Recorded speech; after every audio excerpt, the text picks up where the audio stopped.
Welcome to episode 35 of the Aim Down Sights podcast. Happy 2025. Happy New Year. Merry Christmas to everyone. It has been a little bit since we have been here. We've got a little bit of some sad news. We don't have Soul with us this week. He isn't well and we'd rather him get better. So send your love and support to Soul. He's in the wings wishing he could be here, but it's best that he sits back and takes care of himself and looks after himself in that respect. But I do have my fantastic co-host and well-known ponybot. Sorry, Yes, Nero, the love one and you to only. bits. NextGenNero here with me for this inaugural episode for 2025. And before we do kick into it and kind of talk about what we've been up to, what we've been gaming, because we've been away for what feels like 3 weeks almost, right? Mm-hmm. It's Yep. been a while. But I just want to say a quick, just a reminder to everybody about I'm in New Zealand, right? And we're watching what's happening over in the States from the sidelines. So I just want to say a shout out to anyone who's living in California who is affected by the wildfires. My heart Definitely. goes out to you. And it is really hard sitting on the sidelines because I'm that type of person who wants to get in and help, but realistically I can't. And I know this goes for Soul, who's and Nero, on behalf of the whole Aim Down Sights podcast. Just our thoughts, prayers, love goes out to everyone impacted, even by those who are impacted by some of the snow that's going on over there. It sounds like a bit hectic. Some stuff happening with the Australian neighbours next door over in Brisbane with flooding. It's just starting off the new year Crazy with times. drop that mic moment type situation, I feel like. But I also want to say a shout out to our whole chat. We have some fantastic people who are always here and support us every week, day in and day out, who game with us online, who are part of our community game nights, Discord, and just anyone who comes in here and just wants to talk about gaming and so on and so forth. We really appreciate your support. So happy 2025. We want to sit this off for the right tone for the rest of the year. We've got some shit to talk about. And before we crack into that, Nero, what have you been up to? So good to be back here for our first show of 2025. What's up, the lovely Panda? I am extremely happy to be back, man. First episode of 2025. Let's get it, man. So look, as Fark Que has already put in the chat, I was found guilty, man. Shout out to the homie Ray, man, in the bot court. I had to go in there and fight tooth and nail back against the wall to prove that I am not betraying the Xbox community or leaving. And I understand, man. Actually going to that court, I actually opened my eyes a lot and it realized, because I was taking it personal, a lot of the critiques and criticisms I've been receiving since I got a PlayStation. And the reason I took it personal is because the Xbox community, some of the Xbox community, not our community, right? But some of the Xbox community kind of treated me as if I was a Tim dog or who else is some of the flippers and floppers out there? You guys know them. It's too many to name at this point. And it's even more coming with the latest rumors, which we'll talk about later in the show. But it gave me a different understanding. Some people seen that I got a PlayStation and they thought that I was leaving the Xbox community. And then I kind of understood that, Panda. From their perspective, a lot of people have left the community like cowards. A lot of people have abandoned, the Xbox community. So, guys, fear nothing. NextGenNero is not going nowhere. If anything, I'm like Xbox. We're just thinking ahead of you guys. We're growing. We're everywhere.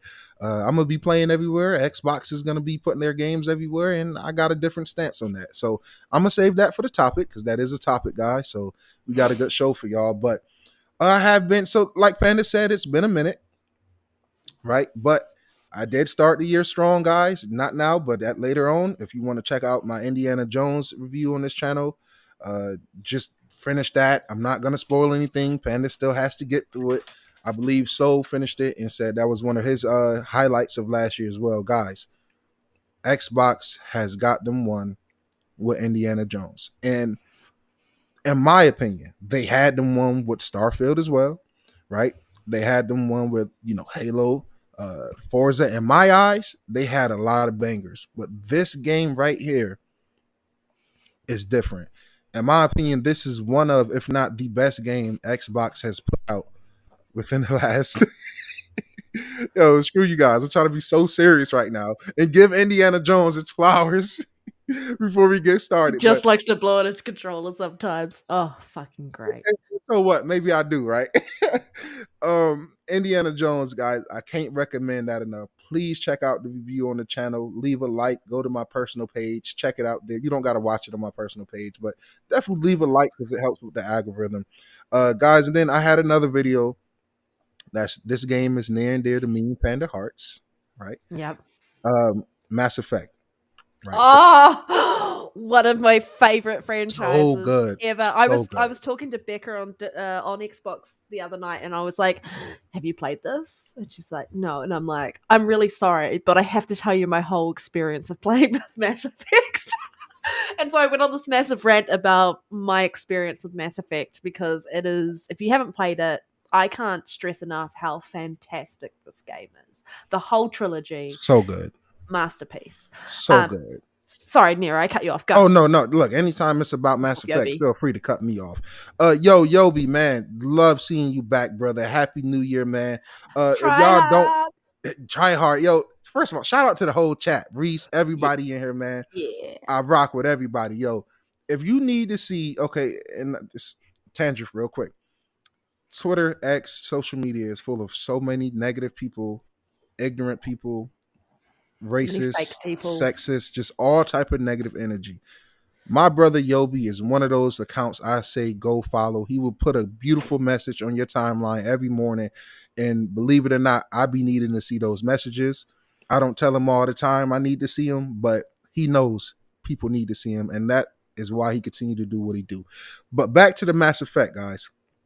I platinumed it, right? And I'm pretty sure I'm close to platinum on Xbox, but it's different, right? Because on Xbox, all of the 3 games is grouped together. So, you got like 2,500 gamer score, and I got like 2,200 out of that, out of the 2,500. So on PlayStation, each game is individual, so it kind of makes it easier for a completion point of view. So I platinumed that, guys, and I put out a video of why I think Mass Effect 1 is my favorite of the entire trilogy. And to sum it up, it's pretty much the same thing I love about Starfield. Panda, being able to land on these barren planets that people say is boring and lifeless. The sci-fi nut in me loved being able to do that in Mass Effect 1. And Mass Effect 2 and 3 took a step back in that aspect. So just for that one specific point, I absolutely loved. And then the last video, you guys probably not going to give a damn about, but Astrobot. Unlike these ponies out here, right, who didn't buy the game, because it was only at 1.5 million. Remember, Sonic Generations did like 3 million, if I'm not mistaken, within the first month. That is extremely impressive. Now, for a platformer, it is impressive to me that they did 1.5, but in the grand scheme of things, it is not. When you have that high user base, when that's one of the only first-party games you put out that year, I wish that it would have did 2, 3, 4, 5 million, but it was game of the year. Is it my game of the year? No. That is reserved for now. Indiana Jones has dethroned Dragon's Dogma 2, which, Panda, I didn't think any game was going to do it. Like,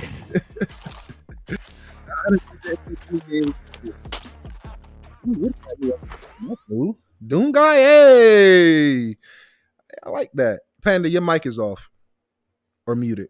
Yeah, thank you for reminding me. Welcome. No We doubt. have Fuck You, who's celebrating 7 months of membership. Damn. 7 Love months that, of supporting Nero. That's why he has to do this. I'm really sorry. Yes. You continue the conversation, but I'm just going to quickly change scenes. Okay. And guys, once again, memberships is available for the channel. It's no pressure, but it really does help us to keep pushing and keep going. So, memberships, anything is appreciated, but nothing is mandatory. And what is this I'm looking at right here? I need to share it with sound. Sorry, guys. I need to make sure I share this with sound. So give me 1 second. Wow. Yo, I can already tell this is about to be some BS. Yo, Fark Que, you son of a gun. Which one am I? Yes. Share it with sound. Okay. Hopefully you hear this audio coming through in the chat, everybody. But like... ¡Brum, brum! ¡Brum, brum, brum! ¡Agárrense! ¡Que me monté en el Toyota! ¡Brum! ¡Brum, brum, brum, brum! ¡Nos vamos viajando! ¡Agárrense! ¡Que vamos para adelante! Yo. Yo, wow. Hey, Shout man out to played Fark GP7 You, one man. time. Like, yo. Shout out to Fark You. Yo, and shout out to Reese too, man, because Reese is the definition of a piece of SHIT, if you will. He said he platinum Astrobot for clout, but didn't beat Psychonauts 2. That is such a low blow, right? Because me and Reese was playing Psychonauts 2 side by side when it launched, right? And I got to the cooking part. I don't know if you know what I'm talking about, Panda, but it's a part in Psychonauts 2 where it's like a whole thing where you're cooking and I can't remember the level name, but that's where I stopped at because I was like, yo, what is this? And I hate looking up how to beat sections in platformer games. Other games, yo, what is this right here?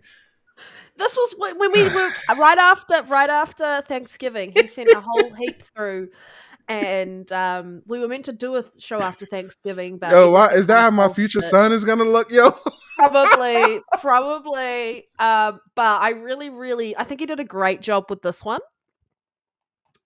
Yeah. Do you? Okay, I like that one. Acknowledge that one's okay. Yes, that has the NextGenNero patch and stamp of approval. Yeah.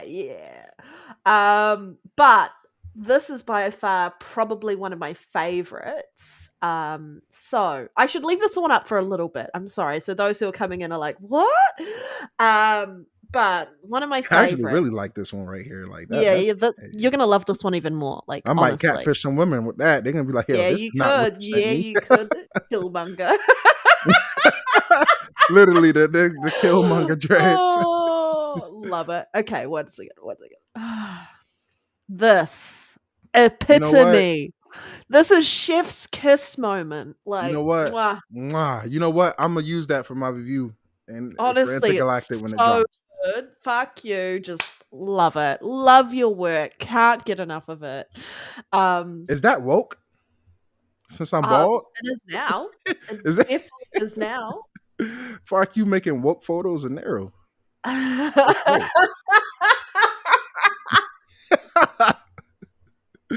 Love it, man. Love it. I know he got some more in the cut too, man. Oh, he's got way more. Like, if you didn't notice this when we were watching the Witcher 4 trailer, you might have missed that Nero was actually in the Witcher 4 trailer. Yes, and I did not want to tell people, but here it is, guys. I'm making a cameo in The Witcher, and very proud. Very proud. Yo, that's actually the best looking NPC in the crowd. Like, yo, look, no Diddy stuff. That dude is handsome right there, man. And he looks so knowledgeable as well. He like, yo, J Duke needs a straw and cup. I got you sorted. Well, fuck you's got you sorted, by the way. Fuck you is laying it down. Like, honestly, needs a straw and cup. Okay. I've never been more concerned about them titties. Yo. Okay, wait. He's got the straw and cup sorted for you. Yo, no way. Got it done. He's got it done. I love it. Yo, that is menacing, yo. Yo, hold up, bro. If I wasn't so crooked, I will use that when these idiots come into my mentions and want to debate. I'ma still probably use that. That is funny, man. I look very unbothered in that. You know what? That's how I looked at court. When Ray Ray was reading off all my charges, that's how I was looking in the bot court. I was just sipping my frappe from McDonald's, ready for the ultimate defense. And the ultimate defense is this. You ready for it, Panda? Yeah, go for Rock with me. I didn't go third party until after Xbox went third party. Yes, that is true. That is true. You're 100% correct. You didn't go third party till Xbox went third party. So I'm a scapegoat. J Duke, all you guys. I'm about to gaslight everyone. If anybody is mad at me, direct your fucking aggravation and frustrations to Sarah Bonds. I'm gonna do what people claim Xbox is doing. I'm gonna put all the hate, and I'm gonna use Sarah Bonds as my bullet shield for hatred. Yeah. Yo. Sarah Bonds said, "Yo, Nero, listen, man. Look, dude, I'm gonna be honest with you. Like, Sarah Bonds called me, guys. Right? She called me. We had a deep talk. She said, "Yo, Nero, we want to tell you straight up because we don't want you pulling a Tim Dog. We don't want you pulling a Uni. We don't want you pulling a these guys, right? next year and in the coming years, we're gonna put Halo and Gears on PlayStation. And I said, yo, Sarah Bonds, what do you want me to do with this information? She said, yo, Nero, I want you to expand your horizon. Go buy that beta PS5 Pro console. It'll be beta testing PSSR. Go get in on those games. Buy the Switch 2. Don't neglect yourself to one platform. When Sarah Bonds told me that, I said, you know what, sweetheart, you're right. And ever since then, me and Xbox got bigger plans. I'm sorry you guys can't see what we see. You know what I'm saying, Panda? They can't see. Yep. They're not on our level. They're not on our level. You know what I'm saying? Won't take much convincing, Jay. Like, it won't take much convincing to go to PC. But yeah, I'm gonna be honest. It's not gonna take no convincing at all because I'm we're all gonna be like PC Master Race at some point. Hey, real soon. Hey, I get a PC, bro. If people think I'm unhinged now, yo, Panda, imagine me with a super powerful rig, bro. Like, I'm unstoppable. Like, Thank you, I'll be the most hated. Sanchez says Nero's going to PlayStation to beg for Xbox games. Lol. Shit, I mean, the way it's looking, I don't gotta beg too much, man. These rumors is true. So much love. I fucking love it. Oh, I love the chat. Which shot do you want me to go back to? Do you want me to go back to this? I like this shot right here with the cup because it's like I like that too, man. I feel like, yeah, baby, come here, yeah, we finna get into something. Look at my hands behind my head. Yeah, look at my eyes. Just look at that. Yo, why do I feel like I'm really looking at myself with this damn photo? I did not take this photo. I did not put my arms up like that, and I damn sure didn't look like so succulent with my eyes. I didn't do this. I had nothing to do with this. Jay, we need to have you back on the show sometime. So one of us are going to reach out to you because love you so much. Definitely. Jay Duke goes Nero next year. You console peasants can't touch me up here. You can't touch me. Lol. Like, that is so true. I feel like that is exactly something you would say, Nero. It probably once you go to PC and you're like, PC's where it's at. You console peasants. I just feel like, all jokes aside, I just feel like I could never fully betray consoles just because fully commit to PC. Yeah, man. And just like, even if I do fully commit to PC, I could never be one of those guys that just shit on consoles, man. Consoles have played just such a big part in my life, man. And it's just consoles gave us quick resume. Yeah, man. They gave me a reason to live at times, man. And people will never understand. Question, Nero, because I really want this debate. Oh, fuck me, I've had a brownie. Okay, this debate put to rest. Does PlayStation have quick resume? No. Exactly. Could someone send that to and it's not even gaming? Close. And it's not even close. Yo, Panda, you know what you know what else you can send to VForge Gamer? Can you please bring up my tweet, the one we was reading beforehand? Because I had to bring the screenshots out because people think people gonna think I'm lying. People gonna think I'm console warring. People gonna think it's just Where was this? What am I looking for? Remember the errors? Yes. Yeah. 1 second. Yes, I'll go find it. I was looking at it earlier and I was like, "What is this?" Yeah. Yo, Reforge, man. Yo, look, man. It's 2025. I'm trying to be on a higher light, man. But these guys, man, they don't understand the technology side of things. They don't know what these consoles can do, what they can't do. Adjust easier to the Twitter. Can I just? I wish I could. All right, I'm gonna just move us over to the other scene. So give me 1 second. Take your time, but guys, no. And I'm gonna be honest, yo. I really miss quick resume, Panda. Every single chat. Listen, every time, bro, because it's like some of these games that I'm platinuming, right? Astrobot. If I could just pause where I'm at on a level in Astrobot, right, and go to the next game, whether it's Spider-Man or Elden Ring, whatever I feel like playing at the time, that would be awesome. But that not being there, and if you think about it, as single player focus as PlayStation is, it will make more sense for them to have a feature like quick resume than yeah, man, putting your console in rest mode and turning it on and being able to go back. And if that's the case, the Xbox One had quick resume. The Xbox One been doing that. You put it in low power rest mode and you cut it back on and it's going to resume your game state. That's a last generation feature. PlayStation is not doing nothing impressive with that.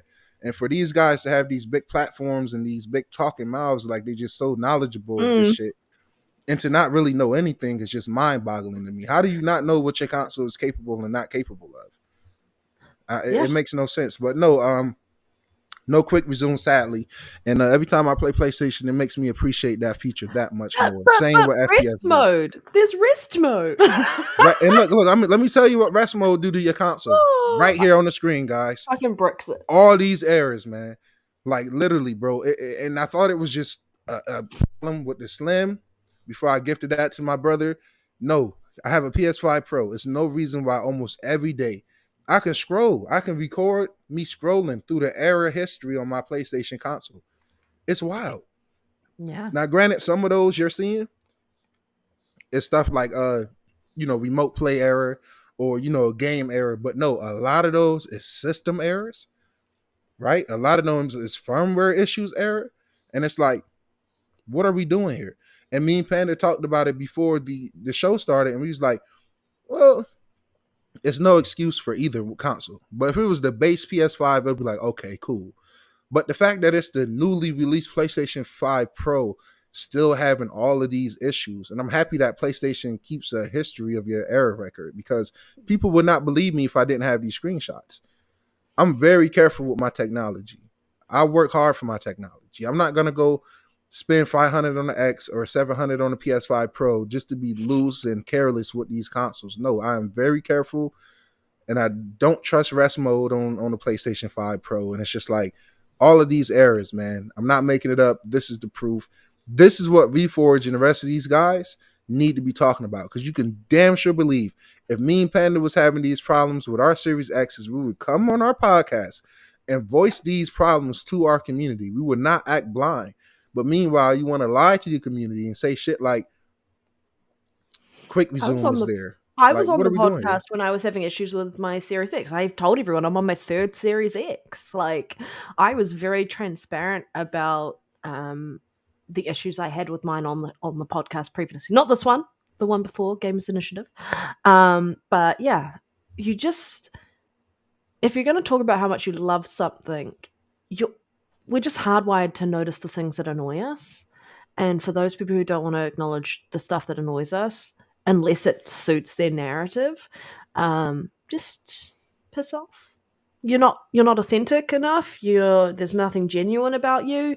Mm-hmm. You are at that point literally a fanboy.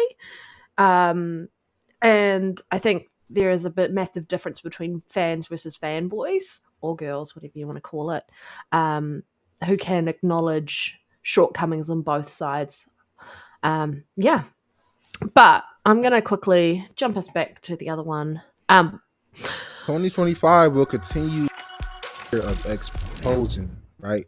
Exposing. And a lot of people have been getting exposed, man. Like a lot of people. And Xbox putting their games on PlayStation, guess what that's going to do, guys? It's going to continue to expose that we have not been crazy all these years. Xbox did have games. They do have games. And they do and did have great games. Right? And the only way that this is going to be proven is once their games go over to PlayStation and be in the top 5 sellers all year. I promise you, if Halo Master Chief Collection go over there, it's going to be on the top charts. Astrobot, not on the charts. Yeah. As good as that game is. And this is coming from a guy that like I said, guys, I got distracted. I platinum Astrobot and I reviewed that. That is probably in my top 10 games from last year. That is a really good game. Is it my game of the year? No. Do it deserve to be nominated for Game of the Year? Yes. Should it have won Game of the Year? No. That's my stance on all of that as far as Astrobot. But these guys don't really support stuff, man. And then they just lie. Like, it's no quick resume on there. There's no FPS boost. And I'm gonna be honest, guys. So the PS5 Pro have a toggle that you can click, right? And it says enhance old PS4 games. Yo, that shit is not even enhancing games better than what the Xbox One X was doing with its 4K enhancements. Can I just add, like, one of Reforge's arguments was like, with people talking about the backwards compatibility and the FPS boost and all of this, and he's talking about, like, why would you buy a new console to play these games and even though they are being enhanced, why would you do that? You buy a new console to play new games. Why did he buy a PlayStation 5 Pro? What new games are on the Pro? Because you're playing that Pro to take advantage of what you bought with that system to play old games that are now enhanced. So obviously his argument doesn't stand up because he's a hypocrite. Absolute hypocrite. But yeah. Sorry. I just wanted to point out how stupid and incompetent reforged gaming is. And I didn't want to. I've had enough. I've just sat here kind of semi being quiet, and you just look at the way he's going after people in the community, people who are realizing the benefits of the Xbox ecosystem, and it blatantly, clearly doesn't know how any of the technology works. He don't. If he did, he would understand that quick resume is not the same. I know my lane. That's the thing. I know my lane. So when it comes to these new NVIDIA graphic cards that done been announced and released, guess what you're gonna hear Nero say about that shit? Nothing. That's not my lane. I don't know shit about PC gaming other than wanting a Steam Deck. That's not my lane. I'm not gonna go speak on some shit I don't know about. But when it comes to these consoles, whether it's the base PS5, the PS5 Pro, the Slim, the Series X, or the S, you best believe I know my shit about these consoles. So if they knew they shit about their consoles, they wouldn't have been dick riding the base PlayStation 5 for 4 years. Like I said it before and I say it again, it's a reason why the PS5 Pro was needed. Would I feel comfortable with my base PS5 for the next 5 years? No. Do I feel comfortable with my Series X for the next 5 years? Yes. Yeah. Because time after time, the Series X has proven to me over the 4 years that it is a true next-gen console and a true next-gen experience. Yeah. The fact that you have to wait and go get a PS5 Pro to have your PlayStation 4 games enhanced is absolutely ridiculous, guys. Like that is absolutely ridiculous. And people keep asking me, "Oh, why did you buy a Pro? Why did you buy?" I'm not gonna go spend $400 or $500 on a console that don't enhance my library of old games. When my Series S, fuck the X. Let's just talk about the S. The Series S has been doing this since day one. Yeah. And that's what I try to get across to these guys. It's a reason I waited 4 years to get. It's not a console generation where I didn't have every PlayStation and an Xbox, right? Every system I've done owned, but you have to know what is worth it for you and what is not worth it. For the 60 million people out there that got base PS5s, good for you. Enjoy your console. Don't let anybody knock your console. But just know in the back of your head, it is a reason why Sony went and put out a Pro. Yeah. It's a reason why. And it's a reason why they started developing it before the PS5 was even out, Panda. Because they knew the base PS5 was underwhelming at launch. So they was working on a PS5 Pro alongside the PS5 because they knew. Yeah. I mean, there's lots of conversations that we can have in that space. But I just want to quickly just pull us back before we actually get into some topics. Very quickly, I know we went off topic and went on this random tangent. As we do. I've had a brownie. I'm a little bit relaxed. But Nero, was there anything else you've been playing? I still haven't talked about what I've been up to. It won't be long. I'll be very quick. But yeah, was there anything else you wanted to add, Nero? To that was pretty much the last thing I just wanted to touch on, which was the other review I did. Like I said, guys, I got 3 reviews. I got a Mass Effect Passion video. I got the Indiana Jones review, which I think is one of Xbox's greatest games ever. And I have the Astrobot, which on the other vein, I think is one of PlayStation greatest games ever. And all trolling aside, we're sick of the remakes and remasters. We're sick of these sad, gloomy ass stories. And I love Last of Us, one of my favorite franchises ever. But I needed something different from Sony. And even with Xbox, right? You can argue both consoles have one really, really god tier platformer game. And for PlayStation, that is Astrobot, and for Xbox, that is Psychonauts 2. You take away those 2 games, what platformer games has Xbox or PlayStation put out this entire generation? It don't exist. They haven't really put from a first party perspective, right? The big 2, they have not. It's kind of like it don't happen. So yeah, A nigga like me, I'm going to praise Psychonauts too, and I'm going to praise Astrobot because we need more of this from them, right? It's cool having a super Jack and realistic shooty Daxter needs shoot. to come back. Yes, that need to come back. Like that I need to think come that back. is a Slot far no. better franchise, less milked hmm than Ratchet and Clank. Yo, Sorry, everybody talk sorry about to Ratchet Halo. and Clank. Everybody, no, don't be sorry. Don't be sorry because we're not sorry. They're not sorry when they talk about how many Halos is out. They're not sorry when they talk about how many Gears of War is out. But meanwhile, Ratchet and Clank have 17 entries. Yeah. It is 17 different Ratchet and Clank games on the market that you can And go they're not buy. no Mario or Zelda by comparison. Like It's not. It's not no Mario. It's not even an Astrobot by comparison. There's a reason why this shit just won Game of the Year. Yeah, Jack and Dax. And Jack and Dax. I mean, like Ratchet and Clank is cool, but Sly Cooper, man. I started playing Sly Cooper 3 recently again in Panda.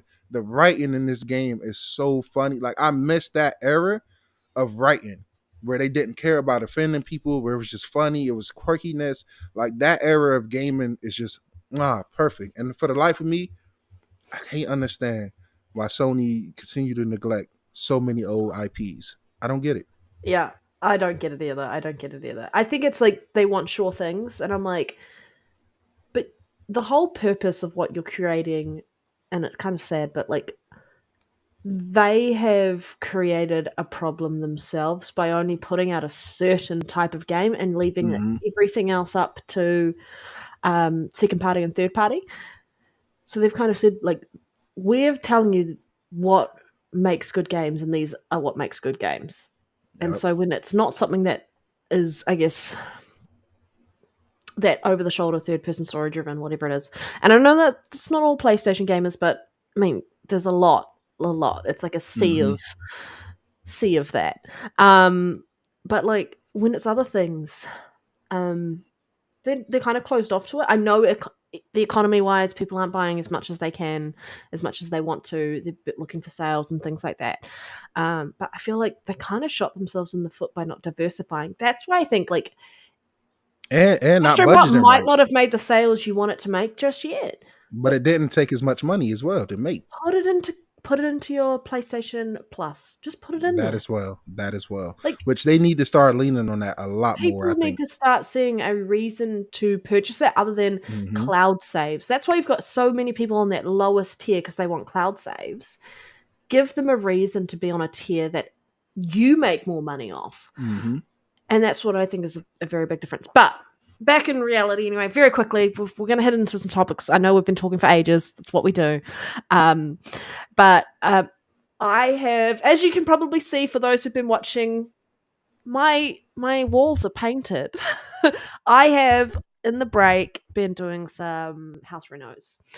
And so I've been doing painting, sanding, filling, all sorts. And so it now doesn't look like a renovation hell in this room anymore, I feel like. But I haven't really been playing on my Xbox or anything because of that. Everything was kind of put away so I could do the renovations. But when I have, just within the last, I feel like breaking it off. I've played some Warcraft 1 and 2 remastered on online on Blizzard's store front, and I've been enjoying those. I'm a massive RTS fan, and so that is what I use my PC for. I do not really use it from anything else unless I want to look at pretty graphics. I prefer my console as an experience, but you can still use your controller, and I think that's the biggest thing about console gamers is it's that controller goes with you. So if you ever want to make that shift, your controller can go with you. Yes, thank you. Great question, Tryhard. What games have the chat been playing lately? Yes, please let us know. I'm very intrigued. And Big Mad Mo, brother, always good to see you in the chat. You are absolutely cooking. He had a really good question. He said, would we call Ori a platformer? I think so, but I think like they will put it in that Metroidvania. Metroidvania style type game, isn't it? I think it is. I still would consider it a type of platformer because there is a lot of platforming in there. It is 100% so much platforming. And also, he mentioned Super Lucky Tales, which is thank you for Yes. mentioning that because that is actually one of the first 120 FPS games I played on my Series S when I got it. So shout out to Super Lucky's Tale. I'm happy that you brought that up, man. That's how I know you're a real one, man. A lot of people forget about that or let that sleep. Well, Go ahead, Panda. I was just to say I've been replaying like because the Spyro trilogy was on I feel like on Game Pass. So I've been playing the Spyro trilogy, and I'm like, Love Spyro. sometimes these games just if you think about the time that they came out, and you're like, they were doing a hell of a lot back then, and I feel like some games just aren't really innovating the way that they do it. Like, yeah, I don't know. Sorry, go. You. All right. Are we getting into some topics? Actually, I think we should. Yes. Sorry. Very quickly, just want to kind of congratulate NeiR Automata hit over 9 million copies sold. And so that was announced, I feel like end of December. Mm-hmm. And so congratulations to them. If you have had a chance to play NeiR Automata, cool. It's a great, fantastic game. If you haven't, highly recommend giving it a go. That series is awesome. I really love it. Definitely. And I also wanted to highlight that because this is just more proof to, certain people, Square Enix, that when you put your games everywhere, that they will see success. There's no Yes. need to lock any games to one sad platform as a third person. I mean, not third person, but as a third party game.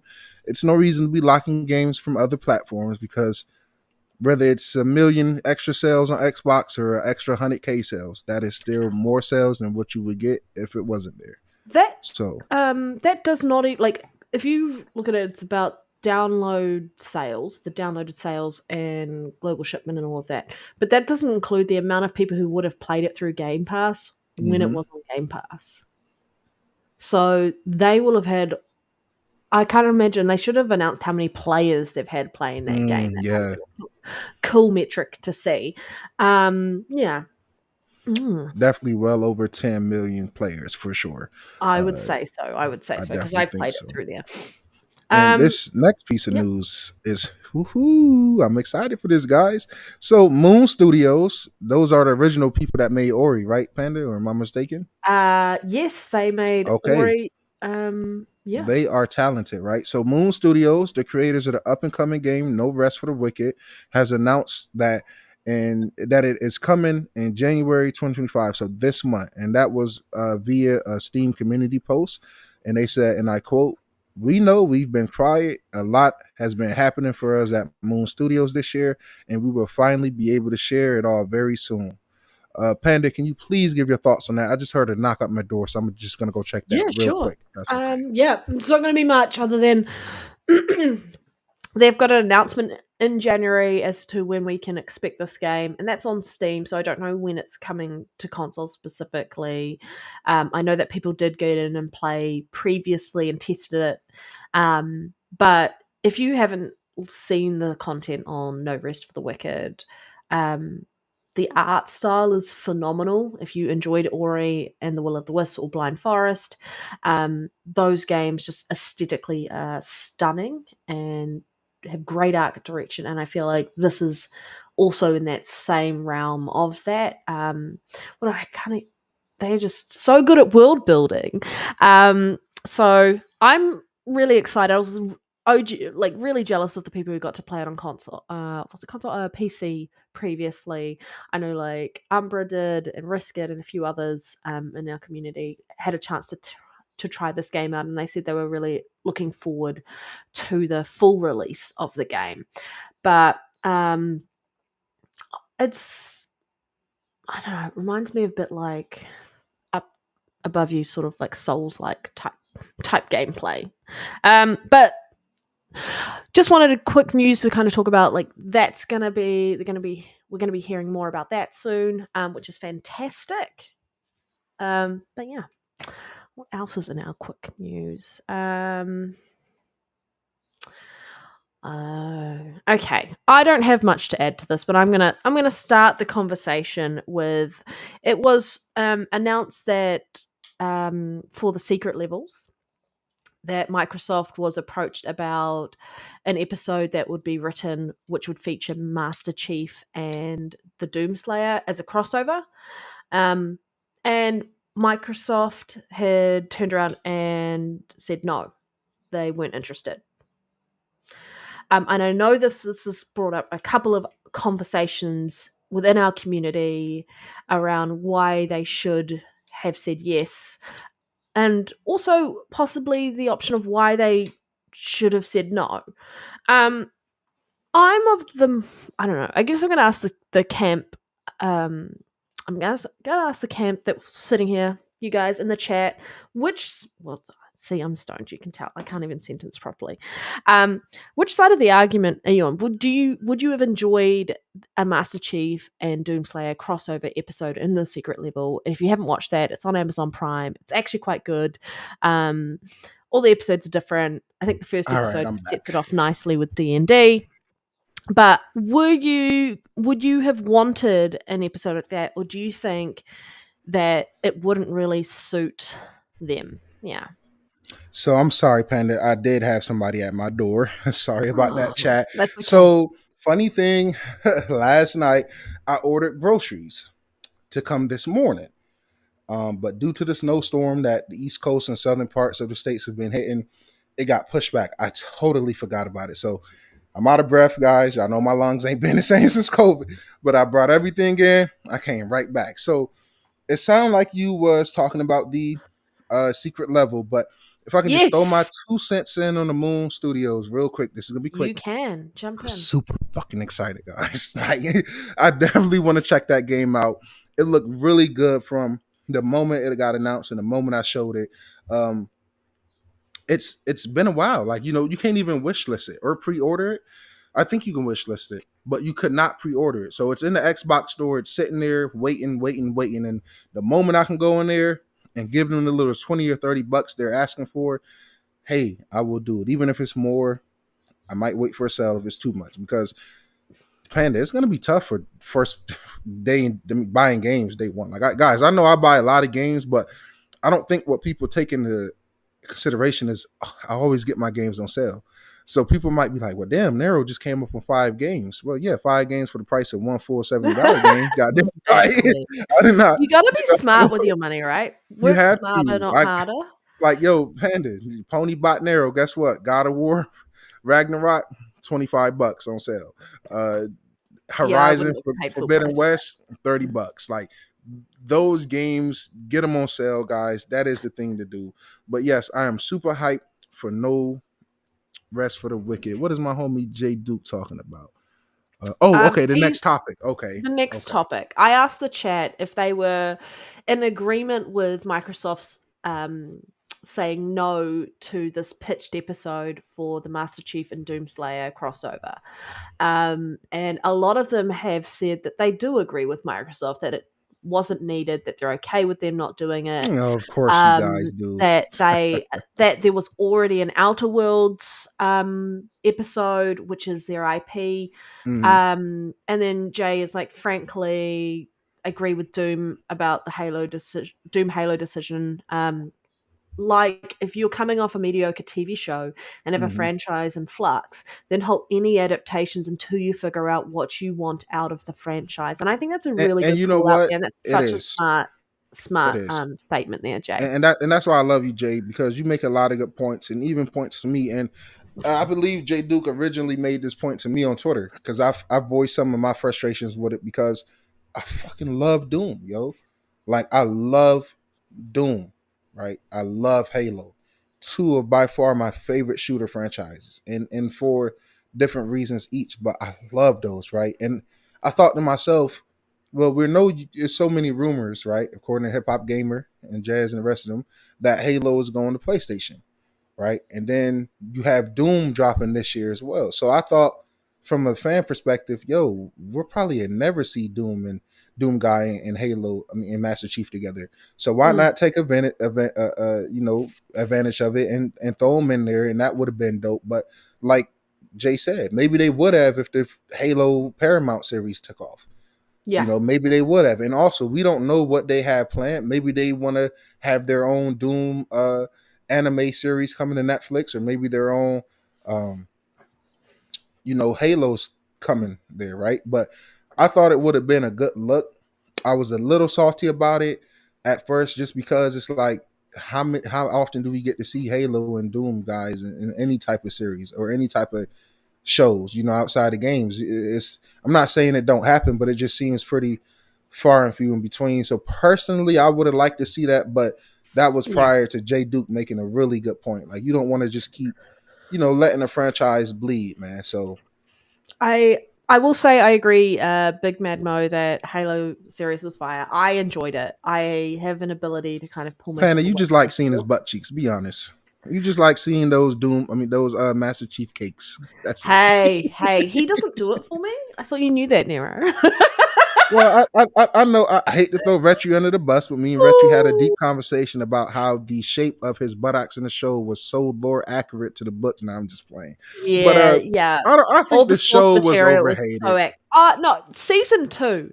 So season 1, I guess they were setting it up and all this other stuff, and I feel like But I don't think season 1 was season that 1 could have been so much more, and I feel like season 2 definitely kind of picks it up, and you're like, okay, we're kind of at this point where, and I can't say shit for those who haven't seen it, but like where you're ready to see what's going to happen, based on kind of they're at this crescendo point, and then they've kind of started this next conversation around what next, and you're like, well, I want more episodes. Because it's just fascinating to see something that you have so much love for up on the screen. And I think that they did a great job with changing the showrunner and making it a darker, grittier show than the first season. Whoever, like, the tonally all correct. But I kind of the TV understand, show was just like, overhated. I think Jay, I think it was those who only watched the first season didn't want to give the second season a chance. But what I will say is I agree with Jay around the IP is in flux. We've had a massive change to 343 going to oh my god, Halo Studios. We've had so much change up in there around what they're wanting to do, I guess, to make around the roadmap for Halo. And then we had sort of a hit/miss, more of a miss than hit, with the TV show. And Halo isn't what it used to be, and they need that little bit of extra. And I feel like I don't think they needed Secret Level. I feel like, and for those who are forgetting, like, those are like, well, Sony showed up. They were in there. I'm like, yeah, but you could say the same conversation if you go back and watch Ready Player One, the movie. Sony wasn't there for that. Microsoft and Xbox showed up for that. Very true. Very true. And they showed up in Secret Level. They were in there with the Outer Worlds.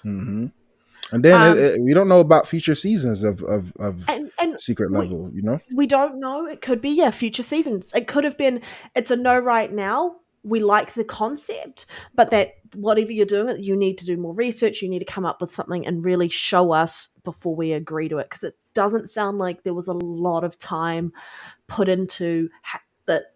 Just the idea of it sounds really cool and like you want to see it, but it doesn't feel like it might have done those IPs a disservice and maybe had another thing to kind of sling at Microsoft for no reason, even though, so I think they're being protective. I mean, you look at what Todd Howard did with Fallout, with the TV show there, and like he had so many people coming to him going, we want to do a Fallout show, and he said no until we got this one there. And he waited, and it was done right. And it might just be we wait, and it gets done right. Definitely. Don't rush into things. Yes, you might want it, but you don't know really what you're going to get out of it is going to be what you wanted. So yeah, I'm okay with the no option, because if they get another season, there'll probably be another opportunity to have that conversation. Yeah. And then like, we got a Doom game. So I mean, like, so like I said, at the end of the day, do they need it? No. Definitely don't need to be doing any of that. But just from a fan, would it have been nice to see? Definitely. But I mean, it don't really make or break anything. It don't move the needle. Doom Year Zero is still coming. I think that's gonna be an amazing game. Like, me, Panda just pointed out, we don't know if they have stuff in the works. And then we don't know if the version of Doom Guy and Master Chief that they pitched to show in the series is gonna match with the future of where they might want to take these characters. We have to remember, man, Doom Guy and Master Chief, these is franchises that's 20, 30 years old. These are not no new young bucks in the game, and I'm trying my best not to touch on it. And I'm gonna save it for when we get to that topic. But I totally changed my stance. I think Halo just need a new influx of players. And whether that's you're gonna put it on Switch, you're gonna put it on PlayStation, I'm pro it now because it just needs a new wave, and I mean a wave of hundreds of thousands of just new players that have not had access to it, just getting on there, man. I think that'll do wonders for the franchise. So you know what, Phil Spencer, I'm starting to see your view, big dog. I'm sorry for doubting you. Yeah, I mean, PlayStation is very protective of their IPs, right? Mm-hmm. And so I think Microsoft and Xbox have every right to be just as protective over their IPs. As they should. I found the Concord episode more interesting than the game. How sad is that? Just turn it into a TV series, animated TV series. But there was a Concord episode in Secret Levels. And I was like, they should have delayed Concord and lined it up to be around the time of Levels. I mean, nothing. So many mistakes was made. Yeah, nothing, but they could have slowed the bleeding a little bit, Panda. Like you said, Panda's be hitting so many fucking facts. Like nothing was gonna save Concord. I love that she said that. But is it things that Sony could have done to prolong the life? Yes. Make it free to play. Line it up with a good show.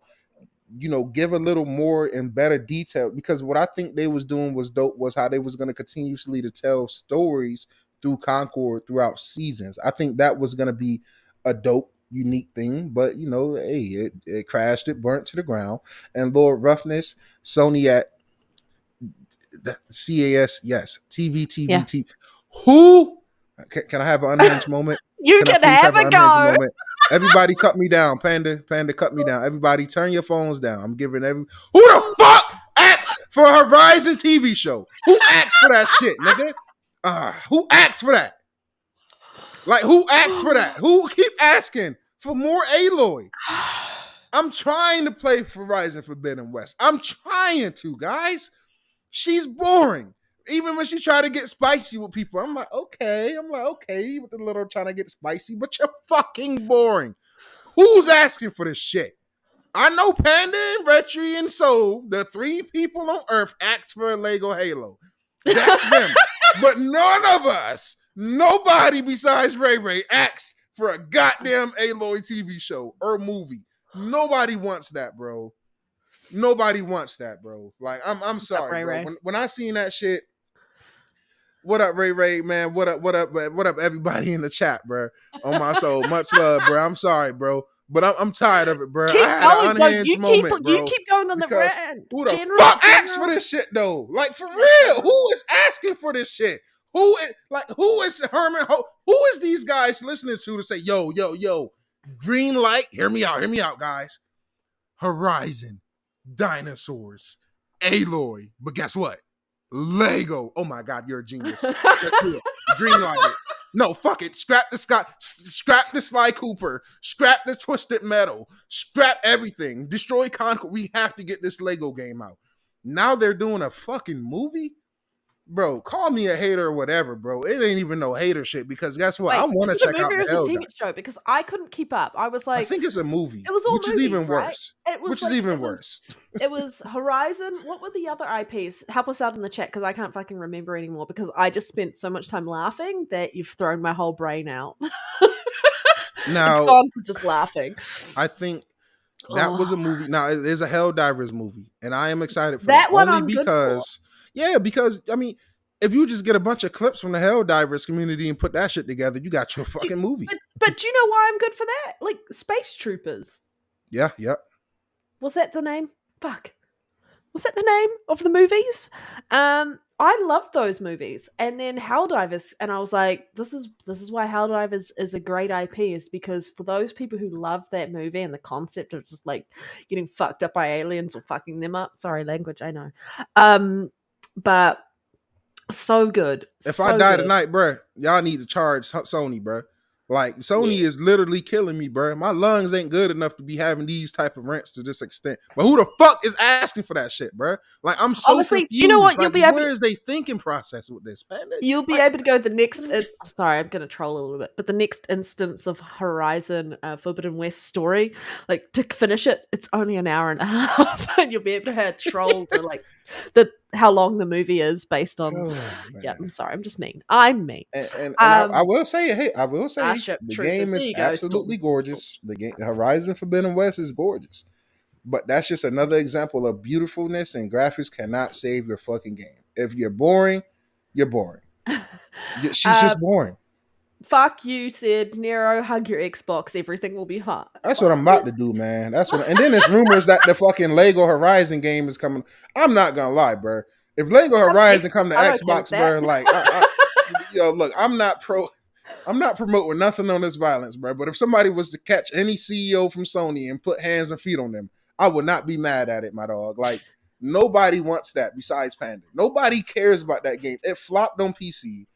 You know, it's a waste of resources. I feel like this movie is a waste of and I don't have a problem with Sony doing the movies and TV, just like I don't have a problem with Xbox doing it. But I do have a problem when you put out a movie or a show. If Xbox put out a Banjo-Kazooie TV series right now, I'm gonna feel some type of way. The same way PlayStation put out a Twisted Metal series with no game. We don't want that. That is what we don't want. We don't want game shows when you have no games to come along with it. Last of Us made sense. You know, you're gonna keep remaking and remastering that shit into the ground. Halo makes sense. Fallout makes sense. I mean, shit, you know, they gave the Fallout next gen patch alongside with it, and then, you know, Fallout 76 is coming a long way. So it's like some of these shows and franchises, it make all the sense in the world. Twisted Metal with no game makes no sense, and that got canceled. It makes no sense. They should have made a game for that. They shouldn't have cancelled it. But we getting fucking Lego Horizon though. I mean, yeah. But General Spartan goes, Aloy is a boring character. I'd rather play as the machine and waste everyone. I was like, hey, it's on PC. PC modders, sort it out. But it's hard. I guess, I don't know. How this engine. Maybe. But yeah, that would actually be quite fun to be the dinosaurs in that world and just go around and attack humans. Yeah, that would be pretty lit. Can I say the combat ass too? I'm sorry, I don't mean to make this a right, because look, guys, and this is why you guys judge me, Becca, RSJ fan down there, for getting a PlayStation. But how else could I validate my opinions about these mid-ass games if I didn't get the experience from firsthand? Spider-Man 2 fucking sucks. Astrobot, hey, you finally got your one. Horizon, jaw dropping. It's pro enhanced. It got pro performance mode. So beautiful. Every time I look around, I'm like, yo, this is so beautiful. If only it was something fun to do in this game. The combat is ass. Hey, shoot this shiny canister off this robot dinosaur, and he's gonna be weak. It's ass. At this point, might as well drop the difficulty to easy and just enjoy the fucking graphics and cutscenes, because the combat in these Horizon games have never been top tier. I'm sorry, not sorry. I put a lot of time into Zero Dawn. Like, it's just not speaking facts right now. You can't have a gaming community with everyone playing single player games. So that's a fact. Well, that's a fact. That's a fact. And they're also not man enough to double down. I mean, okay, look how bad Fallout 76 got received. Did it get received as bad as Concord? Fuck no. But it got received bad. What did they do? They stuck with it. Sea of Thieves got hell when it first came out. But guess what? They stuck with it. I really wish they would have stuck with Redfall, but that was like, you know, a gutted studio, not too many people, you know, sticking around. So I understand that. But do you know what I wish? What's up? I wish PlayStation had actually hired more for Naughty Dog and just actually put out factions. That I think that there would have been more people who supported that game them would have supported Concord any day of the week. Definitely, And man. then That just shit would have done numbers. keep a side team working on that, and have your main team working on Intergalactic. Well, They the reason they didn't do that because you can't label factions as a hero shooter, right? And that's the problem with Sony is they want to get in on what Microsoft already established in other companies. Well, not other companies, like Ubisoft is trying to establish something with, like, X Define, but people is late to these live service games, right? And I'm happy a lot of them is burning and falling into the ground, because as players we have to be vocal. We don't want this. It's not that we Concord, it's not we don't want hero shooters. We don't want your version of what you're trying to force feed us of a hero shooter. Look at Marvel Rivals. People could try to say, oh, it's because it's a Marvel game. No, well, the Marvel Avengers game happened. That shit flopped, right? Yep. Cool game. But I don't want to say flop, you know because I what? don't got the sale numbers to back Because up. that game flopped though, Mhm. it made it so much harder for that next game to succeed. That's a fact. It's so much harder for Guardians of the Galaxy to succeed.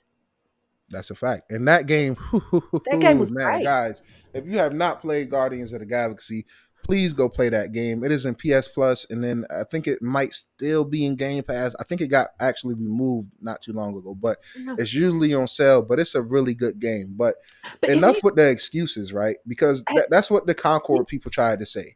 They kept, oh, it's a hero shooter. It's overset. They got Overwatch. Don't nobody want you. No, it's a bad game. It's a bad game is a bad game. It don't matter. Like, let's be honest. It felt like a concept of a game, and it just was missing a little bit more soul and its identity, proper identity. And I said this till I'm blue in the face. Every show we've talked about Concord is, they just did it no service around its lead up to get you invested in the characters or anything in that game.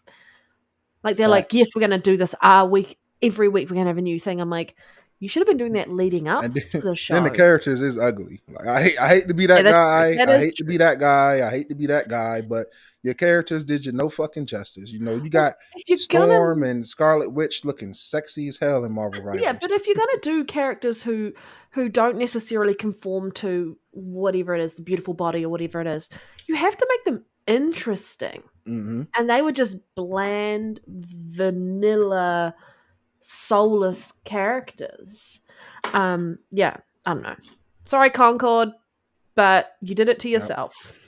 You did it to yourself, man. And hey, like I said, don't stop hiding behind the excuses. Oh, it's because it's a hero shooter and this, that, and the third. No, because Marvel Rivals just beat its peak for its first season. It had 500K, 530K, and prior to that, the max was like 400 something K.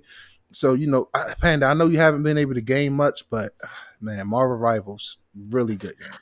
Yes, I've heard that is really good. I've flip-flopped on my opinion of that game so much. It just doesn't appeal to me. I'm sorry. Maybe it's because I need to play it to actually, because I guess that's the big thing about, as long as these games are fun and hold you there and you're having a good time, you're going to want to keep on playing. And I think I would need to experience the game to understand the hype behind it, because initially I was impressed with it. I was like, this looks like the only game that I was excited for previously when I guess it showed on, I can't remember who showcase it showed on when it first was announced. And then the next time I saw it, I was like, yeah, it doesn't, nah. Yeah, no. And I remember the day like it was yesterday. Me, you, Retry, we was on this podcast. Like, seriously, right? We was on this podcast. We had the reveal for Marvel Rivals in the background.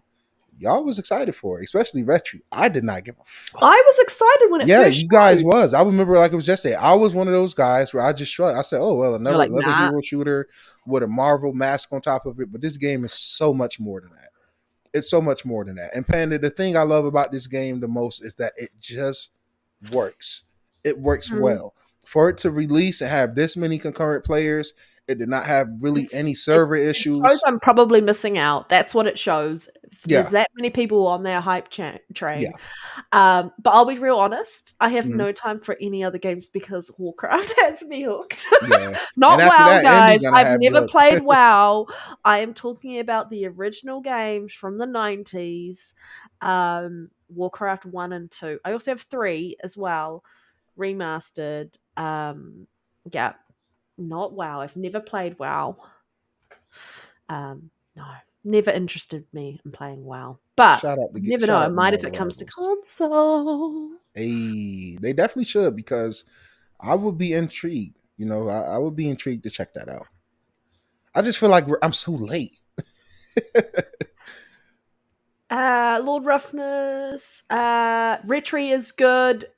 He's in the Discord occasionally from time to time in our community game nights one, name running along the bottom of the screen at the moment. He's there. Just there's still stuff going on in his world, but he's good. He is good. Actually, I caught up with him recently, and he is still just as bald as when I last saw him. So there's no Yes, he has changes. not grew He has one not piece of changed hair. one bit. And I There's also not a want to hair out of say place on that head. Panda is kind of Lord Roughness. I can't lie to you like Panda just did, bro. Retry is not well. He has not been well since X Defiant has been announced that it's getting taken off the market. Oh, hey, actually, we had fun on X Defiant. We did, man. We did. And you know what? Me not being as hooked to Black Ops as I thought I was going to be, right, kind of made me say, was X Defiant that bad? Did Retry kind of have a point? I don't know. I'm just, I wish that everybody didn't just give up so quick nowadays, man. A lot of these people give up, and I get it. Do you know what it is? Is there are too many games, and we have to try and allocate our time accordingly because we want to experience as much as we can. Like I do. I want to experience as much as I can, but sometimes there are games when they just hit you and you're like, life? What life? Oh, there's nothing outside of this game. Mm-hmm. But yeah, it was too, I would say it's kind of generic in the sense like it was like everything else. Yeah. And it just wasn't a looker. I enough. hate to be that guy. Like I'm sorry, but like when you releasing games in 2024 and it's looking like a 360 game, man, like Reset below, quite blurry. It was definitely quite goddamn blurry. So definitely not the most impressive looking game, man. But it was cool while it lasted, which wasn't long. Yeah. Panda, now you mentioned games taking over your life. This is off topic, and we're gonna get right back to topic, guys. But are you intrigued for Kingdom Come Deliverance 2? Yes. Is that something that's on your radar? Okay, because I recently, like, they've been doing a lot of promotion and marketing for it. I guess like a lot of people been able to play it, and I think an embargo lifted or something, because I just see a lot of YouTubers putting videos out about it. I didn't play the first game, but this one is kind of seeming up my alley. It's kind of seeming up my alley, and it's PS5 Pro enhanced. I'm like, but I mentioned earlier, it's gonna be really tough for me to buy games full price this year, day one. Only because of how much value is coming into Game Pass. Going to buy Kingdom Come Deliverance day one for $70 when I have a Avowed in Game Pass next month is, gonna make those type of decisions a lot more, to make you think a lot more. I'm not just gonna be able to just go grab some of these games like I would normally think about doing. Even Assassin's Creed Shadows, that looked really good, but knowing that Doom is coming, Outer Worlds is coming, Fable is potentially coming, it's like, hey, I might be good with Game Pass. Don't get me started on Fable. It's not coming. I know Avowed Avowed is coming out soon, but sorry, Avowed. Like Fable is the whole reason I play on Xbox, and so I am so excited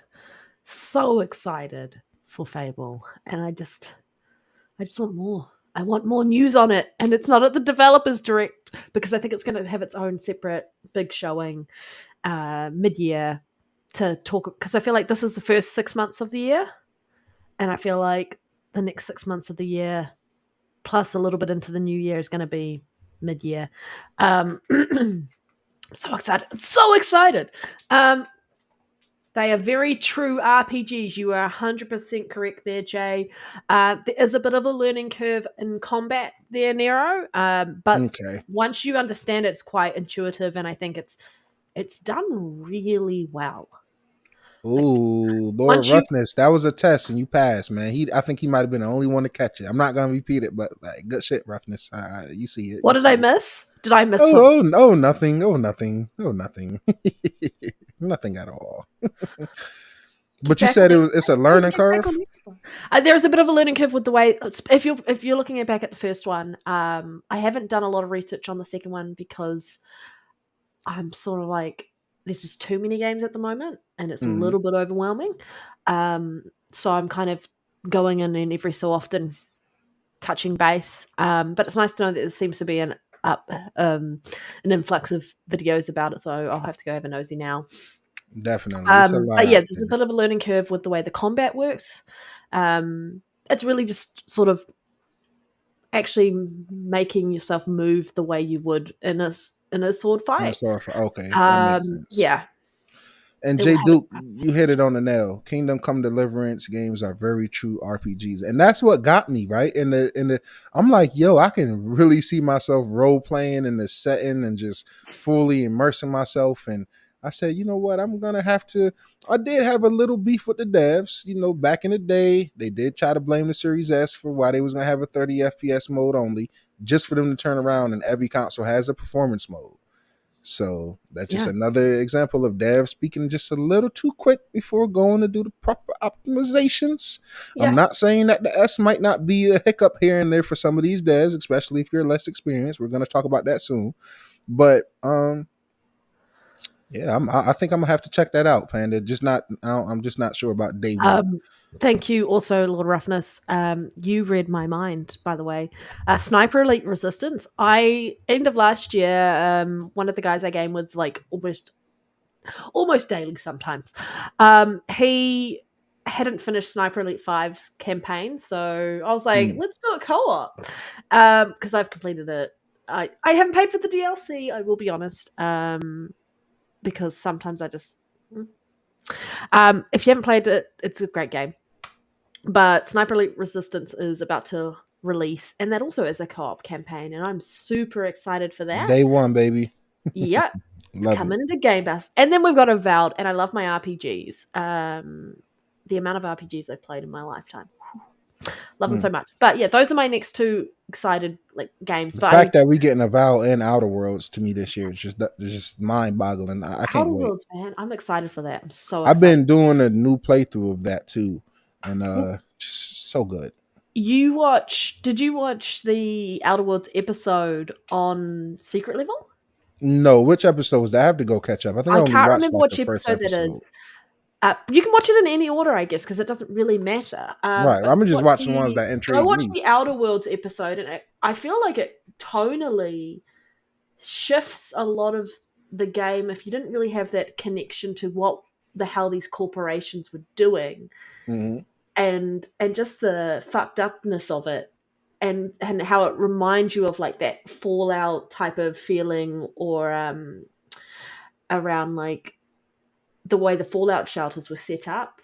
It was not in the best interest of the residents in the shelters. It's like it's not in the best interest of these people to have like none of these corporations are looking out for your well-being. And so it's a very interesting episode, and I really enjoyed it. I was like, you know what? Fuck, I want to play Outer Worlds 1 again. Because I loved so Outer good. Worlds.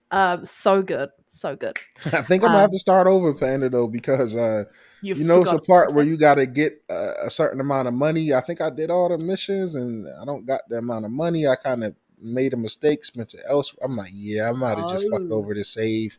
So I'm trying to see if it's one of those moments where it's always a way, even when you think it's not a way, real RPG shit. But I'm not sure. And then I realized, like, yo, why am I playing this on normal? I want to get that, play it on hard, push myself. I already beat it on normal. Let me really put myself through it. I will say though, because they re-released one. Um, they got the Outer Worlds and they got the Outer Worlds Spacer Choice Edition, and that was made by a different team than Obsidian, and that game was pretty rough. If you watch Scissors Refinery videos, it's legit. I played it on my Series X, and sometimes it was really smooth, but every now and again, if it get real hectic, it'll drop below the VR window. VR won't pick it up, and I will feel like the stutteriness. Now I'm playing it again on PlayStation because it's in PS Plus, and I will say I have not noticed any You dips said yet. that was Spacer's Choice Edition. Yes, Spacer Choice Edition. Was that the one with all the DLC included? Or? Yes, that one got a lot of backlash, man. A lot of people didn't like it. For one, it was buggy. It wasn't well optimized. And then people was like, yo, how are you going to re-release a game worse than the original? Yes, but that game does a lot of things right, though. You know, that for me, I'm a huge art style whore. And that re-release really highlights how dope and unique Outer Worlds artistic design is, and I absolutely love that. Abdel, what's good, brother? What's good, man? Salute! Good to see you here, man. I'm expect a message from me. We want to have you back on the show because we love you. And definitely. Definitely. You're gonna need a nice cozy environment to come through after the hostile bot court, because boy, they said you are next. Okay, I just want to quickly add into, before we actually get into some of our main topics. So Splash Damage, they have cancelled the development of Transformers Reactivate. So it was a co-op Transformers game that was announced back in 2022, and so they're laying off an unknown number of developers. But it's just, this is where the market is at. This is where the industry is at as well. Is there are going to be more layoffs in 2025? Of course. That's just a given with where everything's at. The economy is still bouncing back, but in my opinion, the games industry is just flooded with too many games. And there's only 24 hours in a day. So there's only so much time that those who aren't casual gamers can dedicate. And those who aren't just playing Fortnite or COD 24/7, it's the only game they play. Panda and chat, you guys have to forgive me because I thought I bookmarked it, but I don't think I did. There was some gameplay of this game that got leaked as well, and I'm gonna be honest, it looked kind of ass, but in a good way. And by what I mean with that is, he's like, okay, I see the potential there. And it was UE5, so you see the clunky gameplay, the early footage, you like, okay, that potential was dope. It was looking clunky, but with the moment he transformed into a car and started driving around, I'm like, yo, we need something like that, yo. And I'm just like, man, I would love because Panda, I know you've been busy, but I don't know if you've seen the Xbox drop for this month that they announced a couple of days ago. Very lackluster. Very lackluster. The first half of the month is ass. It's probably going to be better. It just didn't look too good. But I will say, I wish they start adding some of those older Activision games in the Game Pass. Some of the that you can't buy. You can't buy those Transformer games, right? Unless you go get a disc. But you, like, digitally, they are delisted. So if you could somehow get those games. The reason why we haven't seen some of those games come over was the contracting side from the people who own the Transformers IP rather than Activision itself, because obviously before they owned the Activision Blizzard King deal, they would have had to negotiate bringing these games through the backwards compatibility. You might be right. Backlog. And I don't see Activision, unless they had plans to do remasters, probably saying no, because they're going to get free money out of it. But I probably see that the actual Transformers company IP is going, maybe not. And if that's the case, I'm gonna bat my eyebrows at them like, yo, what is y'all doing? You green light the Splash Damage. For one, no offense to Splash Damage, right? But I could think of a lot of other studios that you could have given the same concept and idea to. That I'm sorry, like just being for real. So it's like you give them that, and then I'm sorry, but that Transformer Rise of the Beast or whatever that shit was ass. I'm gonna check out Transformers 1 because I just subbed to Paramount so I can watch my Bills play tomorrow. But Transformer, man, like, look, your IP is not in position to be turning down. And then, like, you right, Panda, they probably have, but my beef with that, if they did, would be, why turn down something that's already here? Well, I mean, who knows? It could have been anything to do with music. I know True, that's true. who knows what's happened, but I feel like something would have happened where there must be some type of licensing, Definitely. and it maybe wasn't worth the headache or the money to do it. Who knows? But I Yep. think they could. I think they really could try. Um, or we don't know. It might be that the company's got plans for IP and other stuff that they're wanting to do, and they don't want to pull away from that. I don't know. Transformers just get out everywhere. Um, saying Transformers, I watched been watching What If, and has anyone seen, like, I feel like it's one of the first episodes, and it's a bit like Transformers, a bit like, I'm trying to think of what they are. I Mm. can't think what they are. Oh, where they like kind of transform and join each other. It was pretty good. I do Mm. love watching What If. Okay. Just The what's next that? piece of news is very. Look, come on, man. Who's asking for? It's Funny. another I example of smell who's something asking for this funny. shit. This Like, topic smells funny. yeah, this topic smell funny, yo. So apparently, Sony is working on allowing PlayStation players to smell in-game scents in real life. Not My only will you question have to is, blow on the like, controller, you have right, to right. You gotta sniff. sniff it. You gotta from blowing it. At this point, just go ahead and fuck At the this point, controller. Like, ask that controller some consent, please. right, please ask consent from your dual sense, bro, because you blowing it, you sniffing it, you sucking it. What are you gonna be able to taste the shit next? Pull it, twist Like, it, pop it. hold on. Jay The Duke next just said something PlayStation really controller. important. Sorry to PlayStation. I'm Jay just Duke trolling. said, "Can we still say fuck IGN?" You damn right, man. You can Hashtag still fuck say IGN, man. hashtag NGN fuck over. IGN here, Yeah, especially with like what's her name leaving. Destin's gone, right? yeah, that's and gone, man. And he Hey, was like, I feel like the only true Xbox fan on that show. I know Ryan is an Xbox fan, but sometimes, to an extent, yeah, to an extent. sometimes, And even with Destiny, sometimes, sometimes it can be to an yeah, extent. You know, yeah. I mean, you can call it out, but like yeah. blatantly acknowledging a different company for doing the exact same thing that this company does and only calling one of them out, that's where I kind of have an issue. And obviously, we're only human; we make mistakes, but Hmm. you're And never shout gonna out live to it down. Tryhard too. He said that he think that post last rumor was community noted, not happening. I hope so Yeah, because I hope at so. that point it's like, man, what is we doing, bro? Like, Do come you on, know? we Do you already know got what though? PSVR 2, that's a flop, and now I we doing this. I feel like Waste of this time. is fake as hell in the sense of companies file patterns all the times for things, That and is I feel true. like we've seen a pattern for something like this, and I feel like we've heard it being talked about, like maybe on the Xbox documentary around what they were trying to test and see what they wanted to do. This is never coming to fruition, but it is a funny topic to just kind of throw in there a little bit and just have a bit of Hmm. a giggle about. Yeah. I mean, I wasn't mad when Xbox made the pizza smelling Teenage Mutant Ninja Turtle controllers. I really actually wish I could have got one. I would have probably never opened the box just for a collective purpose, but it's a cool. Guys, the next piece of news I'm kind of mixed about. I'm not mad at it, right? So Assassin's Creed Shadows has been delayed again until March 20th, 2025. They did not want that smoke with a vow, or probably Kingdom Come Deliverance. But I'm just going to quickly I will throw us say here. I'm not mad at it. Every time Creed Shadows, it looked better and better and better. So more time, the merrier. And I also look at it like this: the later Assassin's Creed Shadows release, the closer it'll be to Black Friday for me to pick that shit up. You know what I'm saying? So, do you have any thoughts on this, Panda? And also, are you excited for Assassin's Creed Shadows? I'm just sharing the right tab. I'm sorry, I Oh wasn't yeah, take sharing your the time. right tab. Am I saying that again?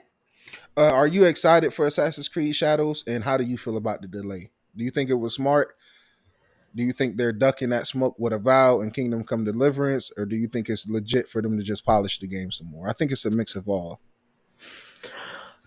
I am excited for Assassin's Creed Shadows. And the reason why I'm excited is I love the Assassin's Creed franchise.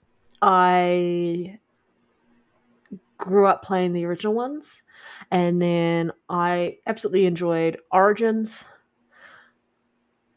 And I felt like combat wise, a bit of a step back was Odyssey, just with the freeness to do what I wanted to do Mm-hmm. around my Predator bow, and I basically lived off that thing and only used that. And when they stuck that behind something else, I was kind of pissed off. What else? But now I get to be excited for longer. You are correct, and now I get to be excited for longer. I am sad that it is delayed, but I think they have no choice but to delay it. They can't risk this not doing well. Financially speaking, as a company, they need Assassin's Creed Shadows to be a success. I think it is. I feel like if they take what they learned from the people who enjoyed Mirage and what they not learned from the people who played and enjoyed the new versions of the AC games, and they put it correctly into Japan, and they ignore the whole DEI bullshit that's going on in the background, because gamers, you're just on this whole wave of hating it just because you can. There's no culture appropriation or anything like that happening. It's a game that is based off historical events. Things change. You can't get everything accurate. And it is a video game, and so they've said they've taken some liberties. It's been like that since the very first Assassin's Creed game. Yep. I'm just. But yeah, they have to have it hit. I think they can't financially I agree. recover if this doesn't hold them afloat, because they're making a lot of missteps. Yeah. And it's not helping their bottom line. It just seemed like for every one thing they do good, they take 3 steps back. You know, Yep. You did good with let's say Prince of Persia, right? And then you come out with something like X Defiant that doesn't make it to see the light of day, and then you got other games that don't get received as well. Guys, I don't know if y'all know this, but Assassin's Creed 1 was the very first game I ever played on my Xbox 360. And you guys will probably hear me echo this throughout the years. You're probably gonna get tired of hearing this because I'm sorry, not sorry, but Ubisoft won't. The Ubisoft I've grown to love and know, they will not be the same Ubisoft no more. You have people rooting for the downfall of this company as if nothing they do is right. Do they fuck us over sometimes? Yes, but you guys can bitch and complain about Assassin's Creed all you want. I promise you one damn thing: you're gonna get your damn $70 worth. Yeah. Right? And you're going to get your $60 worth. And that was before they went all super huge, gigantic map. Even with Assassin's Creed Black Flag 3, Ezio 1, you're going to get your money's worth. In a world full of, look, how much was Concord again? $60, right? $60 for that shit versus $60 for something like this. You know what I'm saying? So I really hope the game releases well. I hope it does well. I think it looks really, really good. I think it's going to run well.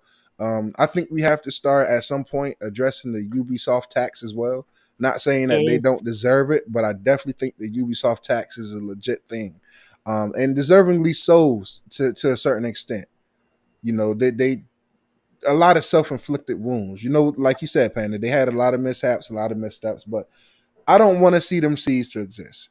And you know, when people pray for these games to fail, whether it's Assassin's Creed, whether it's the next game from Xbox, or even some of the Xbox homies, you know, rooting for a PlayStation game to fail, it makes me question, do you guys love gaming?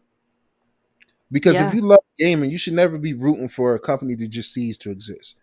To act like Ubisoft has not done good for gamers or for gaming as a whole at no point, you know, like it's kind of disingenuous, man. But like I said, Ubisoft does it to themselves. Let's act. Skull and Bones. Why they kept that game alive? They should have cut their losses. And that's what I mean. So I'm happy you named that, because, like I said, for every one good game, you got a Skull and Bones, you got an X Defiant, you got some bullshit. But you know, then you got stuff like The Crew, Motorfest, really good game. Prince of Persia, really good game. I think, sorry, not sorry. I'm with Panda. I loved Assassin's Creed Origins. I did not like Odyssey. I don't know if it's just because I'm tired of all the Roman Empire, like that era. I'm just like, I'm kind of over that. If I'm going to play through that era in a video game, I'm going to go play the old God of Wars or something. You're going to play Rise, Son of Rome. Yeah, I'm going to play Rise, Son of Rome. I'm going to play something like that, right? I love Rise, yo. I'm going to go play something like that. So I was kind of over that, but I am a sucker for North mythology. I'm a sucker for Vikings, raiding, all that type of stuff. I could sit around and watch YouTube That game was too long documentaries in the all the teeth, though. time. That game was too fucking long in the teeth. Definitely long as fuck. Definitely long as fuck. So I think the best thing that can happen to Ubisoft, yo, is honestly Microsoft or PlayStation. I don't know how I would feel about them going anywhere else to Tencent. I don't know how I feel about them selling off the franchises to different parties and stuff like that. But I feel like if they had a Sony above them, giving them some type of direction and order, because Ubisoft just seems to be all over the place. You know what I'm saying? It seems like they don't have an identity or they don't have a direction in which they want to go. You see rumors of them saying they want to put out 2-3 Assassin's Creed games a year. Like, what the fuck are we doing here? You know, this is a franchise that's near and dear to my heart. We don't need this shit. We didn't need it yearly when it was coming yearly. We didn't need that then. You know what I'm saying? Space it out, man. Make people, guess and want, and yeah, they need hope it to, does well. although they need to do what PlayStation is trying to do now, where they have a multiplayer game that people play non-stop, and people love and people enjoy, that bolsters their coffers. Well, they got that, Panda, And but they then just choose to neglect it. Rainbow Six Siege. Rainbow Six Siege is For Honor theirs as well? Yes, it is. Yes, And it that's is. what, on season 26 or something. That Sheesh. game's just going nuts. People love that game. But like, they need something to bolster that, and then they can spend more time on these games, polish them, and really, really get them to a stage where people are like, yo, have you played this game? You know, that word of mouth? Like, gamers, we listen to each other. There is that word of mouth. And if you trust in that person who's telling you, go spend some money on this game, you won't be wrong. Like, you won't feel like you've been slighted in any way. I guarantee you're going to love it. Yeah. And this is what they need, is they need that. And so delayed. I could only imagine what it would have been like to see Cassandra was hot, Becca. I agree. Yeah, I agree. I played as Cassandra. And she was so much. Yo, that dude was cringy. Holy smokes, yo. The male protagonist in there, his dialogue, everything about him was cringe. I think that's really what set me off with that game too, because I made a mistake of I probably spent 30 hours playing with him, and then I switched over to Cassandra and spent another 30, and by then I was just like, fuck this game. I'm gonna just wait for the next one. Yeah. But I think they did really good with both the female and male voice in Assassin's Creed Valhalla. I actually kind of like the female voice a little more, but geez, the male Eivor was great too. But you remember all the controversy that came out of the game director leaving Ubisoft, who and such. All the other stuff that came out about what happened with Odyssey was it was meant to be a female protagonist, and then there was a whole just a whole heap of stuff happening there where they were like, no, we would like a male as well. Yeah, you could tell the male was an afterthought. And all this other stuff that came out of it, they'd been trying to push for doing a different story more so, but there's a lot of pushback around let's keep it the way it has been the whole time. But yeah, I feel like once that game director left and that other individual left, there was a lot more freedom to kind of play into the characters. Like when you look at Valhalla, male, female, whichever one you decide to play, it does feel like they've both fully fleshed out the voice acting and everything like that. And I mean, Mirage was fantastic. Yes. I'm happy you enjoyed that. Yo, I'm really happy you enjoyed that, because I enjoyed it as well. And no, because for real, the Ubisoft tax hit with that as well. People say they don't want the big gigantic map with 1,000,000 question marks. So what do Ubisoft do? They go back to their roots, sneaking around, smoke bombs, stealth assassinations, and stuff like that. And people still found a way to hate.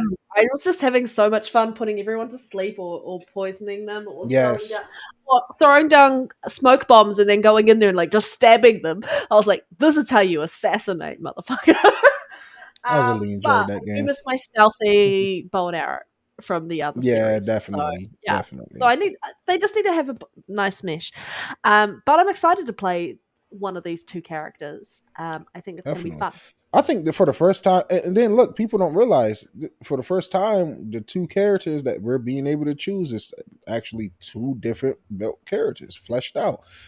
Odyssey and even with Valhalla, they're not different characters. They the same. Just one got a female genital and the other one got a male. You know what I'm saying? So it's like they're the same people, just different sex genders.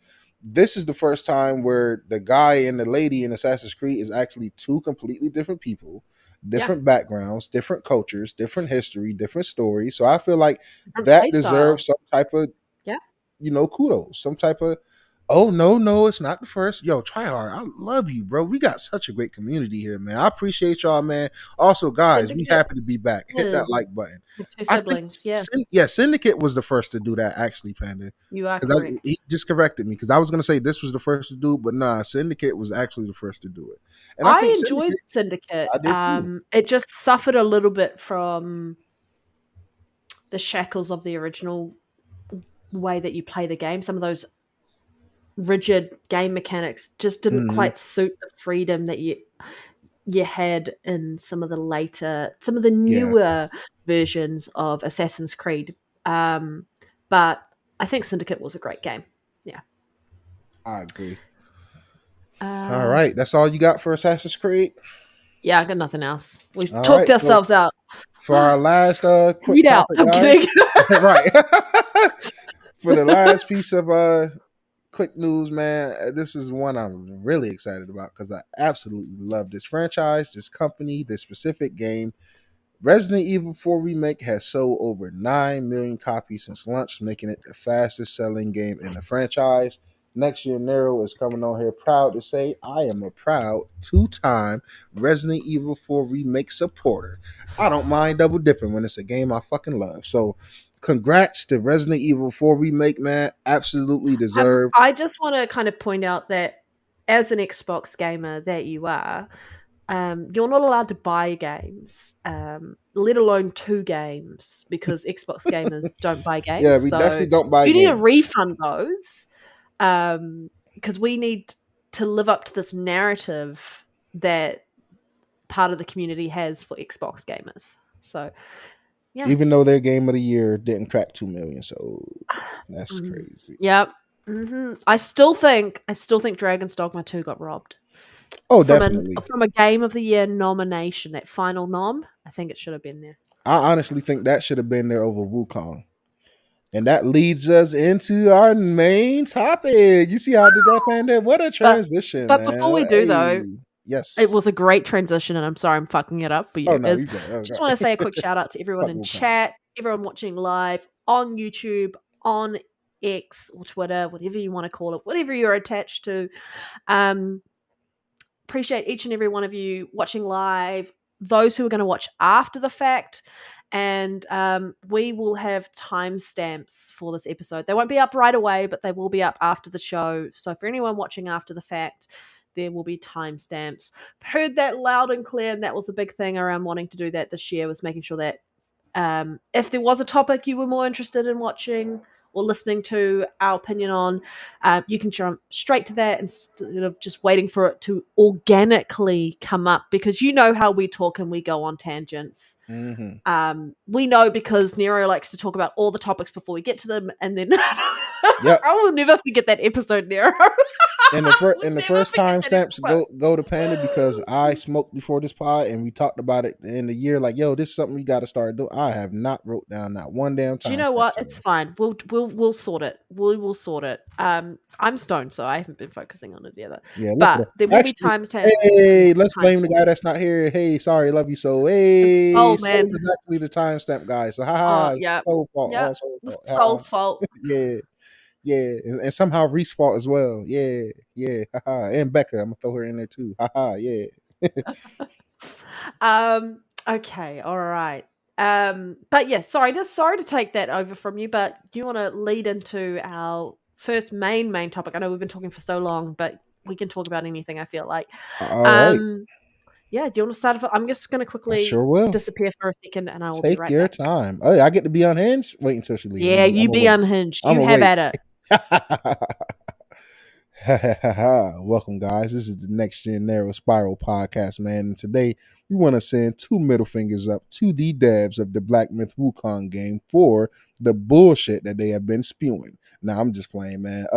we love devs on this show, man. Don't take us serious, man. I'm just joshing around. But so the main first topic is the director of Black Myth Wukong confirmed today that the game is not available on the Xbox Series X due to the Series S only having 10 gigabytes of RAM, contrary to the multiple quote unquote insiders and reports that they had a exclusive deal with PlayStation.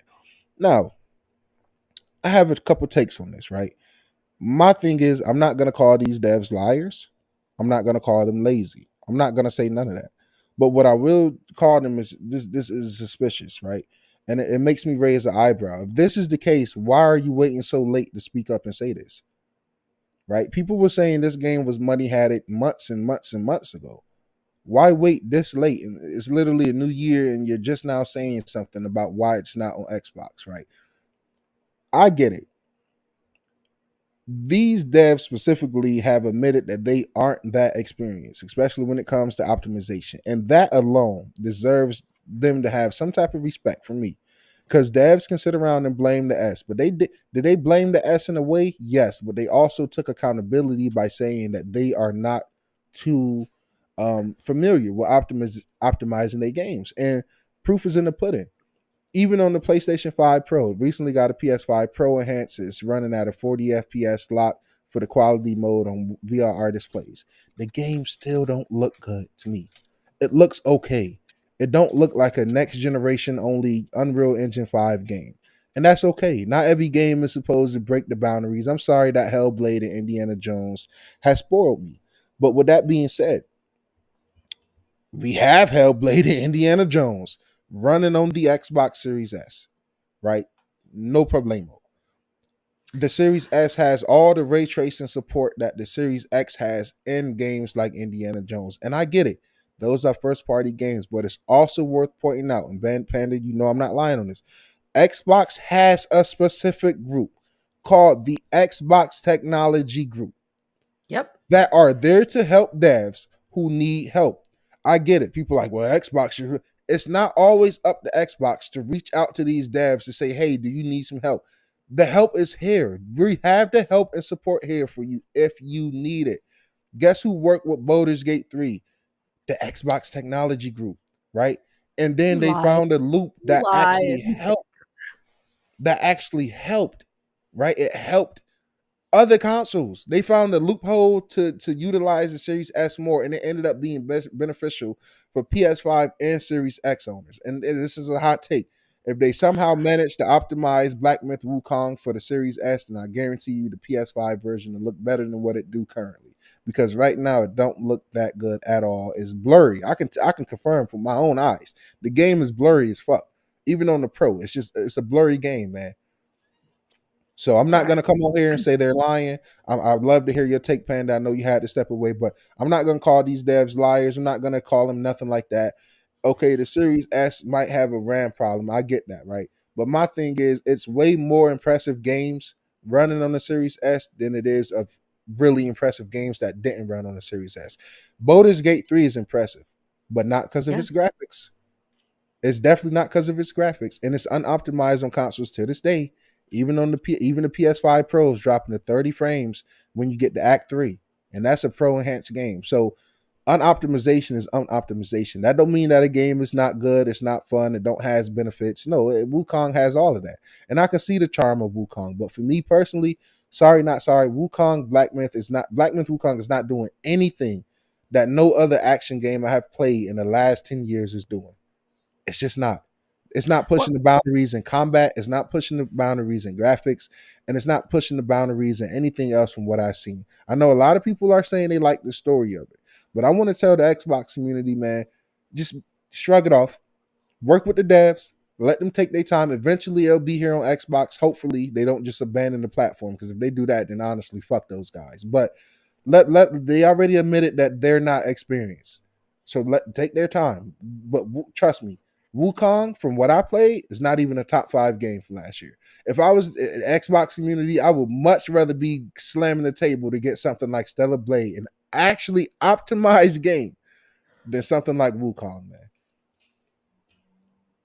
The game just not that impressive. I'm gonna go off on my bit in a moment, the Nero, but I just wanted to know if you've got YouTube up, if you wanted to pop a a poll in the chat and just ask the chat what they think, where they land on this side of the argument. So I don't know if you have time. We should have thought about it before the episode, but you know what? That's not how we do it. We just ad hoc.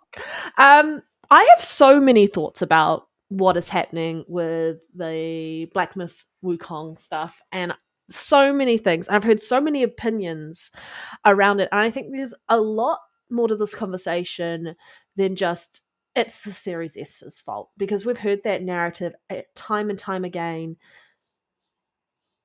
But I think part of it, the conversation here is, yes, we've got that example of Black Myth Wukong on running on the Steam Deck, right? Someone's put it on the Steam Deck, and that is basically like, if the Steam Deck can run it, so can the Series S. I think that's the biggest conversation here. And just the fact that it can run on the Steam Deck needs more optimization, obviously. It does give into some of the conversation, which is, this is the devs' first game, and for their first game, I think they've done a fantastic job. This game is running on an earlier version of UE 5, so it's not as stable, and maybe they need to do more optimization with the updates coming through on the different iterations, or the newer updated version of UE 5, because this was built on the, I feel like 5.1 maybe. So I feel like there is some truth that they are having difficulty with the optimization here. They are a new studio. They've never delivered a game like this is their first game. And so I think there is so much truth in that statement. However, the other side of that argument, as Nero pointed out, was Xbox has a dedicated team that can help. And then the next part of that conversation is, there is a journalist who reached out to Microsoft to ask about what is happening with this game, and they said it's not a hardware limitation thing. They can't talk about any conversations happening or any deals happening that they're aware of, whatever. So that was kind of the talking point, which led to people going, PlayStation has obviously dealt with a exclusivity deal around it by helping with some of the development of the game or whatever it was. There's been so many things happening with Black Myth Wukong. And then, so there's that side of the argument, but now people are going, see, it wasn't that, it was purely because the Series S, they couldn't get it out for that.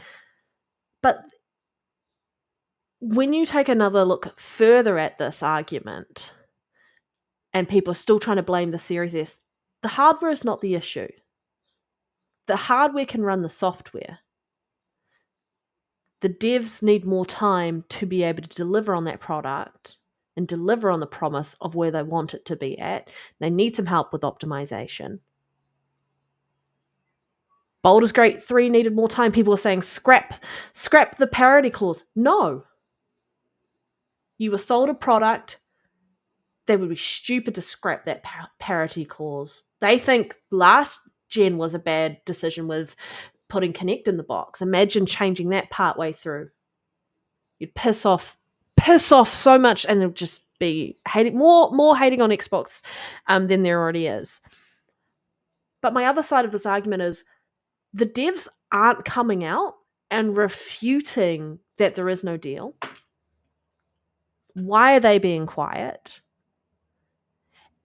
When Baldur's Gate 3 delayed the release of the Xbox version, the Xbox marketing of it didn't disappear. You could go onto the website and still show it was coming to Xbox. Go onto Black Myth Wukong's website. There's no mention of Xbox anywhere. Now, they might have made a decision to say, hey, the reason why we're taking it off is because we don't have a time frame of when we're actually releasing it. But leaving it on there shows the intent to deliver on a promise when they first announced and showed this game, that they were bringing this to all platforms. So there's a lot to this conversation, and something is being miscommunicated here because someone is not being clear. And I feel like if they wanted to put that argument to bed, the devs could come out and put that argument to bed. 100%. So I think there is more to what's happening in the background. And I don't think the Series S is to blame. And I think it's very easy to blame hardware because it's easy to blame Microsoft because you want to jump on that bandwagon and you want to go, this is why I chose to buy this platform, or this is why I choose to game here. I think it's a petty and stupid argument. And I think if you look at the facts, something doesn't add up. And we know that this game can be played on the Steam hardware, Steam Deck. So we know in theory it should be able to play on the Series S, and they could reach out for help. I guarantee you, just like with Microsoft, they said that they had sent a team over to Baldur's Gate 3 to help with the optimization issues. Something is odd there. Why would you suddenly remove the advertising for Xbox? Because it takes away that promise or the intent to deliver that game to that platform. Unless there's some sort of exclusivity deal. So I don't know. There's a lot in there to kind of, if you've done a lot of the research, if you've done a lot of the things to look into what's going on, it's something's off. I'm on the camp that maybe tinfoil hatting a little bit. Maybe there is some type of sitting there in the background, and maybe those devs are using this to hide behind. You've got all this with Wukong money. Hire some developers who can help you. Go to Epic if you're having trouble with the engine. There are plenty of levers that you can pull to deliver that. You have the money behind you now. Unlike a game like Hypercharged, which is like 5 devs, delivered the game on PC first. Years later, they delivered it on Xbox. And now they're getting ready to deliver it on PlayStation. Doesn't matter who's got the higher install base, because they're like, why would you deliver it on PlayStation second over Xbox? Could just be preference and easier to port something across because they're already familiar with how Xbox works, I guess with the way Microsoft works. But this isn't a situation where it's 5 developers as a passion project where they can't really afford to put this game on another platform just yet. It's not that situation. And I honestly think Xbox did reach out to help them. Like, I can't confirm that, but just the way Phil Spencer body language was during that interview when he said he can't speak on that or deals that's going on, his body language, I don't think Microsoft is that tone deaf. Now, some of these games that they'll sit around and let miss and stuff like that, do the deals and stuff, that's different. But I don't think Microsoft is naive enough to sit back and watch Black Myth Wukong struggle to run and not lend a hand. Because if that was the case, on their system. The same way they wanted Baldur's Gate on their system. You know what I'm saying? It's not like Xbox is sitting here saying, we don't want these games. Here's the thing, though. Like, if this wasn't an Xbox issue, why... And it's got nothing to do with Xbox. Like, it's just the Series S is the issue. Why is the game not available for sale on PC through the Xbox store on PC? Why is it not on the PC store for Xbox? That's a good point. Why is it not sitting there? Like, that's just the PC version. You can't play it on console. Why can't you purchase it through there? That's a really good point. I mean, the achievements would still be available, right? So there's something happening, and I feel like you need to look at all the aspects and what people have been picking up on. Yeah, I don't know. It's an interesting conversation. And I don't think we're going to get to the bottom of it anytime soon because I feel like there's an omission happening. And we can't confirm which side is omitting the information that we need.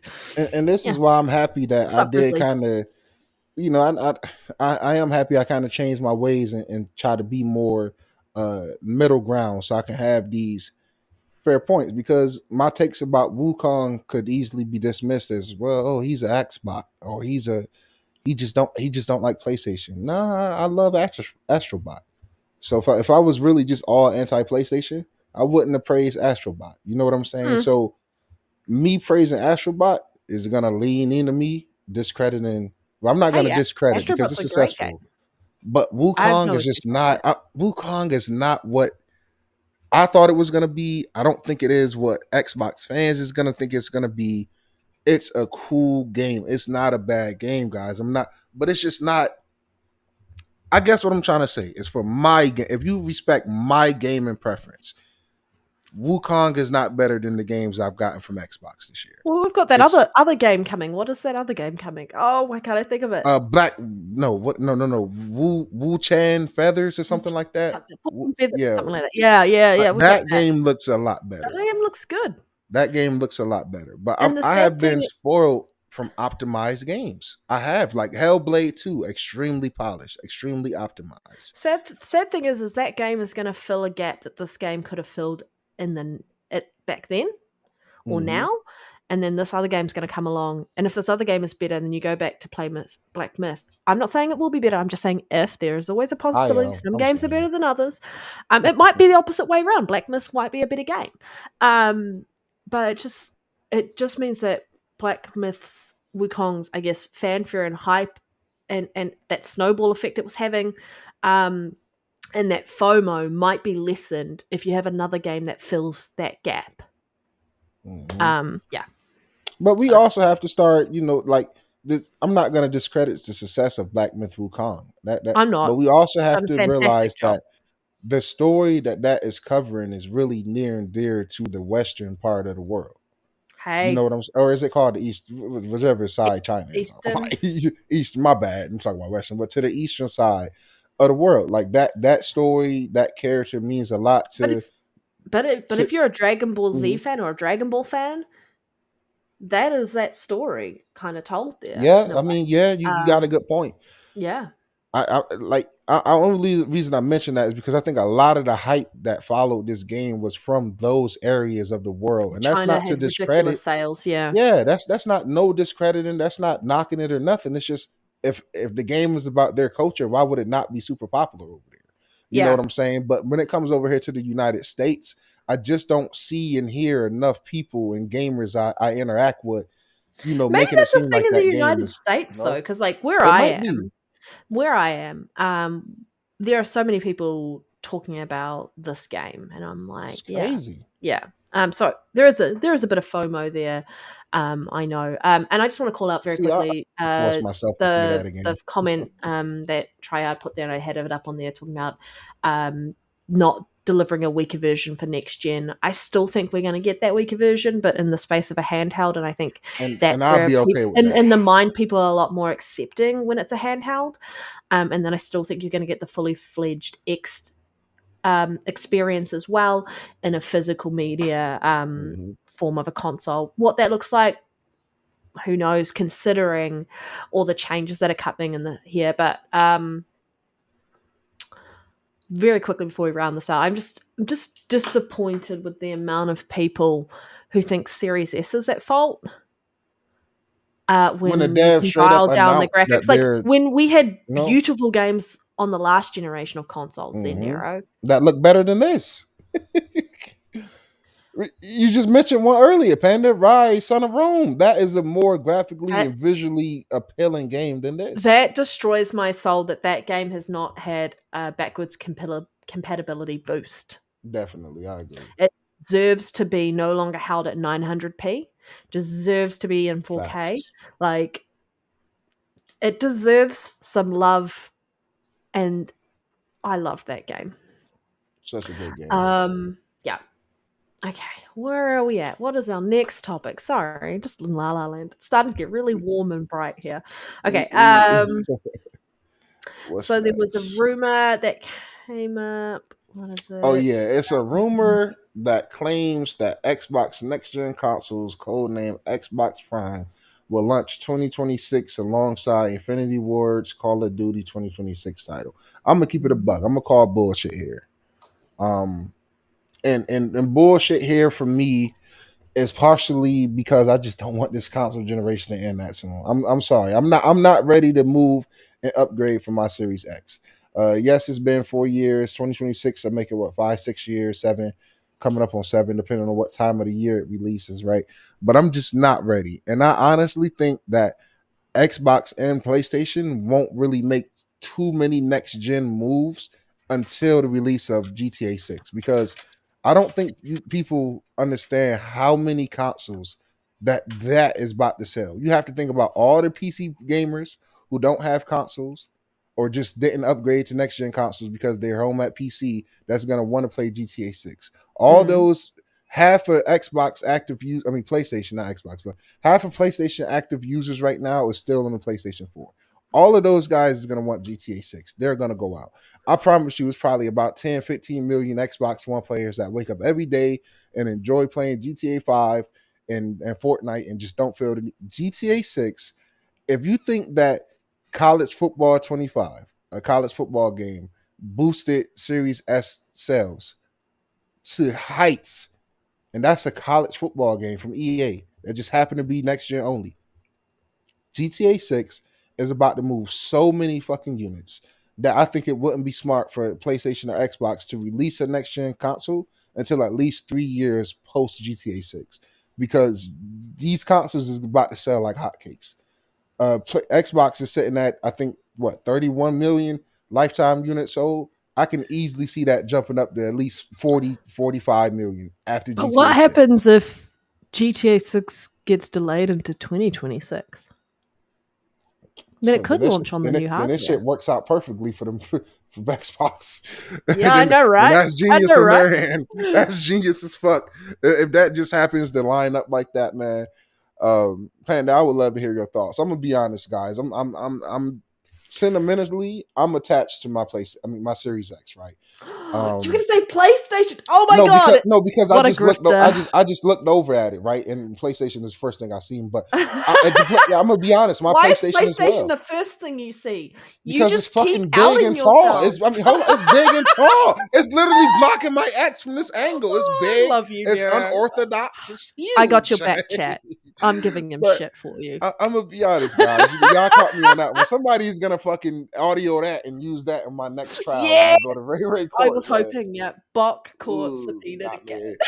But I'm gonna be honest. I'm gonna include it. Fuck it. Since I said it, I love my PlayStation 5 Pro. I'm happy I waited this long. Sorry for you base console PlayStation niggas. You niggas need to upgrade. And I love my Xbox Series X.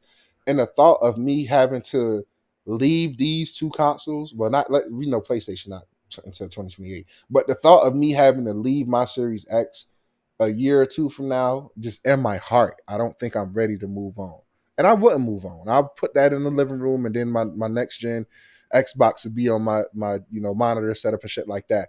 But I just think these consoles got a lot more to show and a lot more to do. And I know that might be controversial when you got unexperienced devs like Wukong coming out and saying they're struggling, right? But let's not let the one or two games that these devs are struggling with the Series S like distract us from the plethora of great games, first party and third party games we have gotten all generations that have been flexing these consoles for what they can do, whether it's the S, X, or the base PS5, right?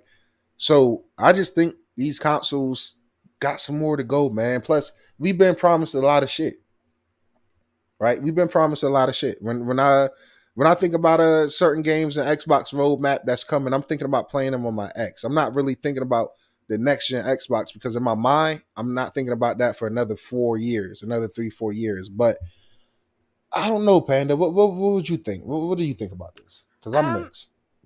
And I also think this shit false. When these rumors first came up previously about potentially, and this was to do with the 30th anniversary of Halo, right? And lining it up with 2026. Was it 30th anniversary? Maybe not. Maybe I'm wrong. Wait, you said Halo? I think it is. Yeah, I feel like Halo's 30th anniversary. I feel like is in 2026. Oh yeah. Maybe. Am I wrong? God, maybe I'm super wrong. I can't math to save my life. But I feel like there was some sort of significance in 2026 for Halo. And so I feel like there was some cadence and some allowance in for rumors of potentially them starting the new generation in 2026. And I feel like we had some conversations around that. All of us felt like it would be cool to have a new console. and see what they're doing, but it was too soon. 25 years. Sorry, 25 years, right? I knew it was something. It was in that 25th anniversary. Apologies, 30 years. I was like, wait, my math. It was 2021 when the game, 2001 when the game came out. Yeah, it's 25th anniversary. I understand that's its code name, people, by the way. Xbox Prime. It's not going to be called Xbox Prime. So people are going, I'm really worried about the naming convention. I mean, their naming conventions aren't great anyway, but I don't think it's going to be that bad. We all remember the Scorpio, Project Scorpio edition of the One X, and that was just its project name. And so I feel like that is it might not even be this name. Who knows? But I understand like wanting to line it up with some new titles, but if you are wanting to do something special for the 25th anniversary of Halo, and you want to do it, would you launch it around the same time as COD and potentially cannibalize your player base and sales of whatever it's going to be on microtransactions? I don't know. So it's hard because I'm not ready for the next Xbox system other than a handheld. I'm ready for a handheld. That is all I am ready for. If they give me a handheld, that's all I care about. I'm not ready for an actual console. And to those who think that there's going to be a hybrid version in the future, that could be the case, much like the Switch. Who knows? There's a lot of things up in the air around what Xbox plans to do in the future. But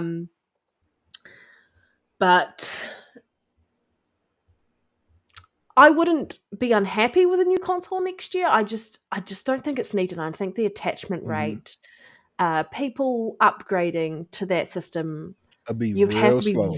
very dedicated, and they would have to start so well to get those who by now would only be sitting in what the six years, Mm-hmm.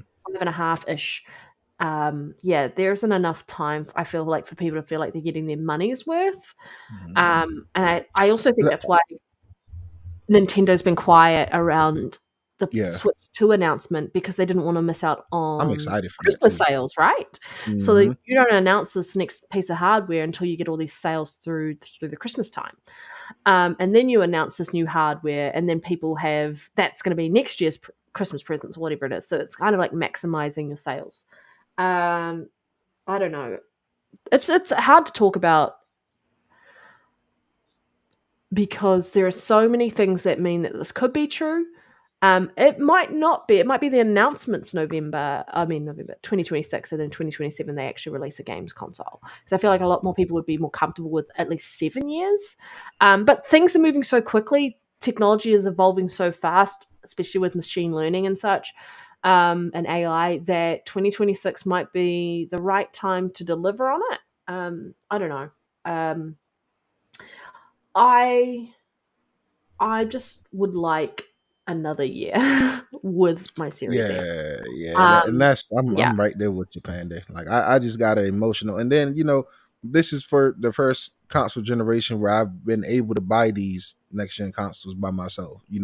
Adult grown enough to go get this shit. So I mean, just let me have a little more time. Let me have a little more time. But what I will say is, we still struggling to get those fucking PS4 peasants and those Xbox One bums to upgrade.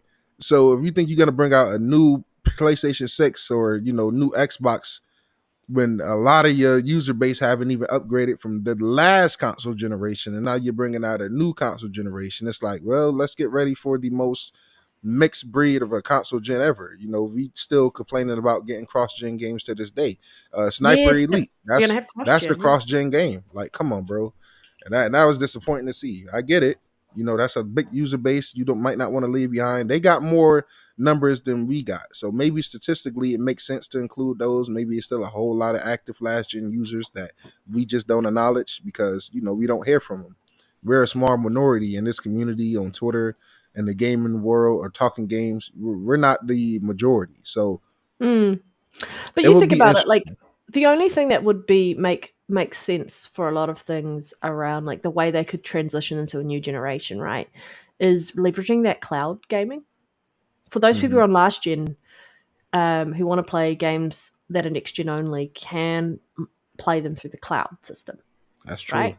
That's true. And so maybe if they get the cloud infrastructure where they need it to be in 2 years' time, it might be, hey, you know, all those people who are still on last gen, well, you've got Game Pass Ultimate.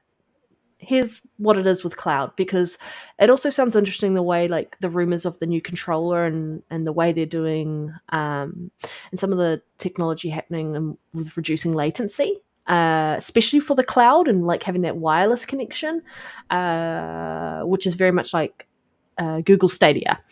So there's a lot of things that could be done to improve that experience, and maybe playing it on the cloud might encourage you to go over and buy a next gen system if that's what your preference is.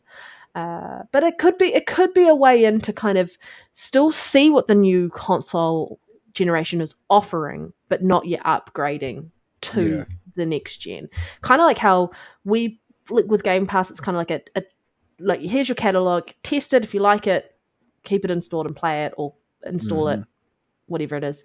If you don't like it, move on to the next game. And I feel that's what they could do a little bit with as a selling point, or a way to kind of encourage people to test out what next gen offers without spending the money, and then having something to then go, okay, we've hooked you now we've got you in that ecosystem. So it might I be agree. that. I don't And know. I think it's very important to realize Microsoft is not playing the same game as Sony. They has been for the past few generations, you know, trying to compete with consoles. Now they're not. So Microsoft might be full and ready to say, okay, well, let's just look at it like, hey, X Series consoles is peaking at 30 million. Well, let's move on.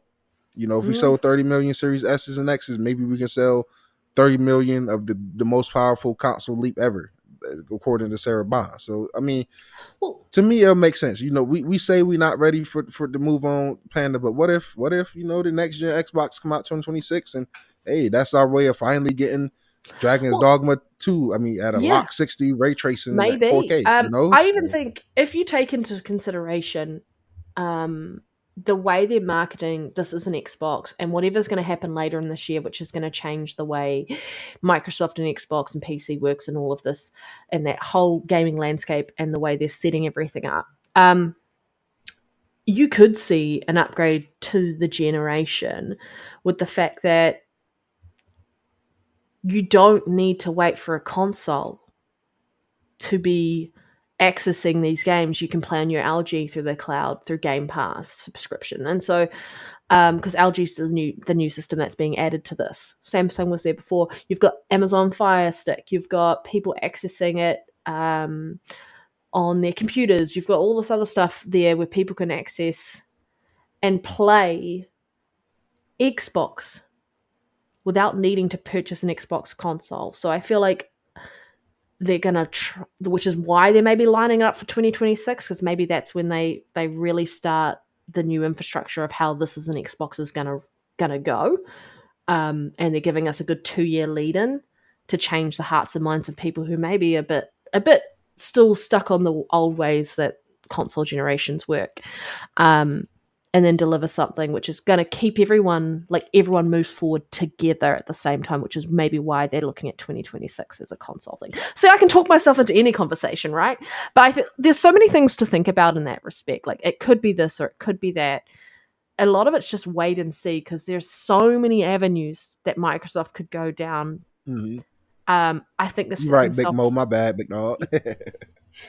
My bad, man.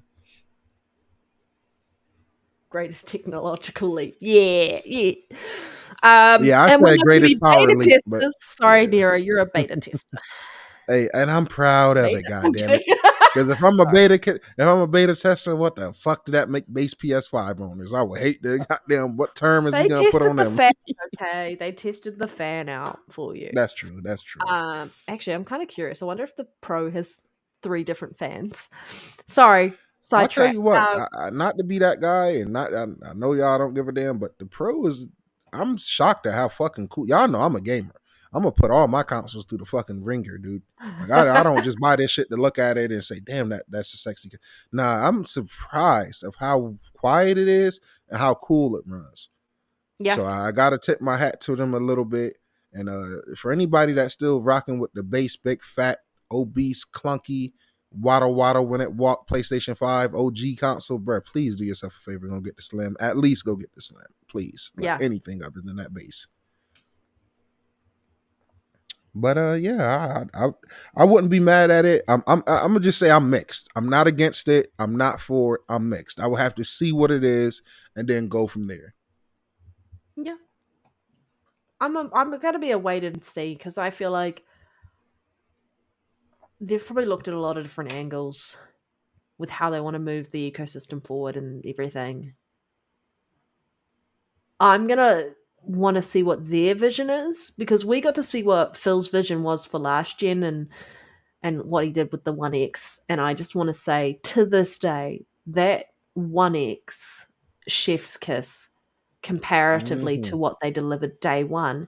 When you look at the 1S and you have like almost the same size form factor with over double the power under the hood, and I feel like they did such a good job with that system. I can't believe how tiny that thing was. Yeah, beautiful console. Definitely. Okay, well, do we want to lead us off into the next topic?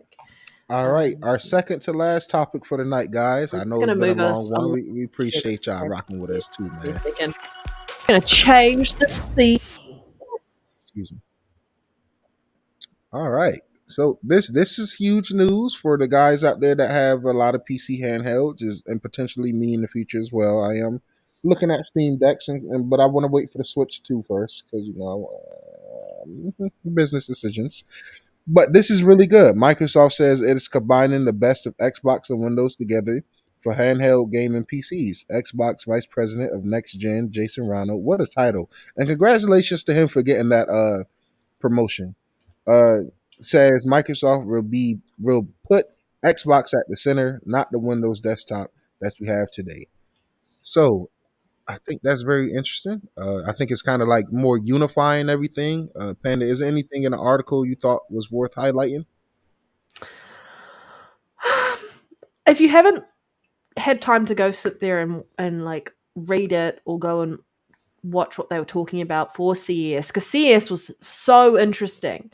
I don't think there's anything really to call out other than we can expect more information later in the year to really see how they want to combine the best parts of Xbox and Windows. And I think it was such a good call out talking about the fact that they've spent the better part of 20 years delivering this Xbox dedicated gaming experience on console. They've made all these changes with the way they've delivered party chat, the way they've integrated Discord into it, the way they've come up with features that aren't available on PC, for example, quick resume. So they could deliver that type of experience and bring that to Windows. And because we know that the PC gamers would love something like quick resume, and they could definitely make that happen and iteratively improve. And there's plenty of things that the Windows side does that is fantastic that could be kind of merged together just to create this beautiful symphony of a gaming experience. And we've learnt about what Valve's Steam OS experience and how that is on the Lenovo handheld. And so you can now go outside the Steam Deck to experience the Steam Deck experience around the storefront.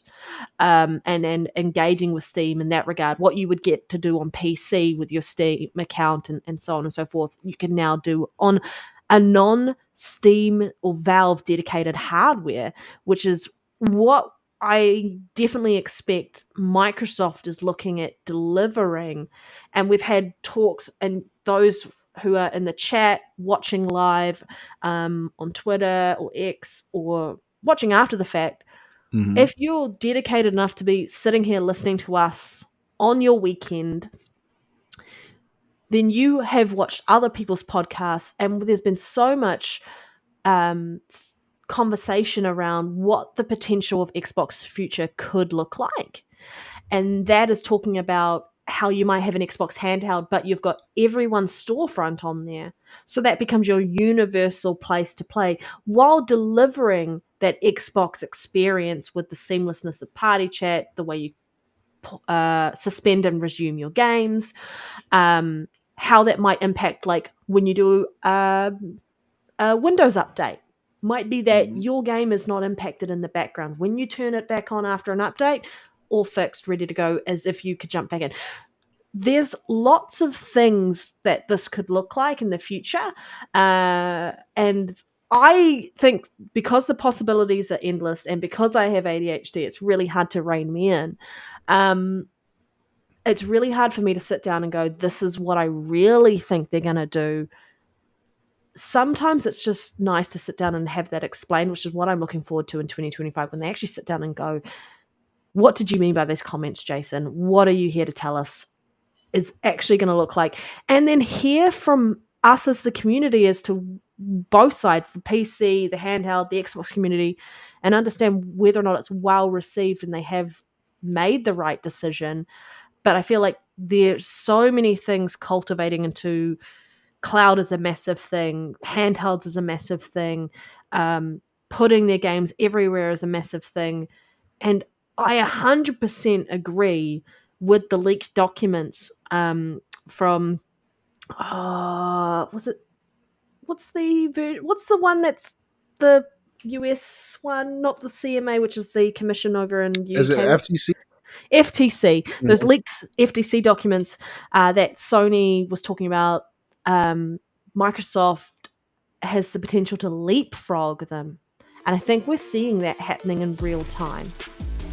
I 100% think we're seeing that in real time. Oh, Lord Roughness, thank you for the super chat. Do you want to read this out, Nero, or shall I? Yes. Oh my God. When I tell you I had to get Xbox Cloud Gaming on my original Steam Deck, put it this way, I had easy exams at school. Yikes. So this is for people like you. And yeah, thank you, bro. We really appreciate it, man. It means a lot. But wow, so this is gonna be a huge help then, man.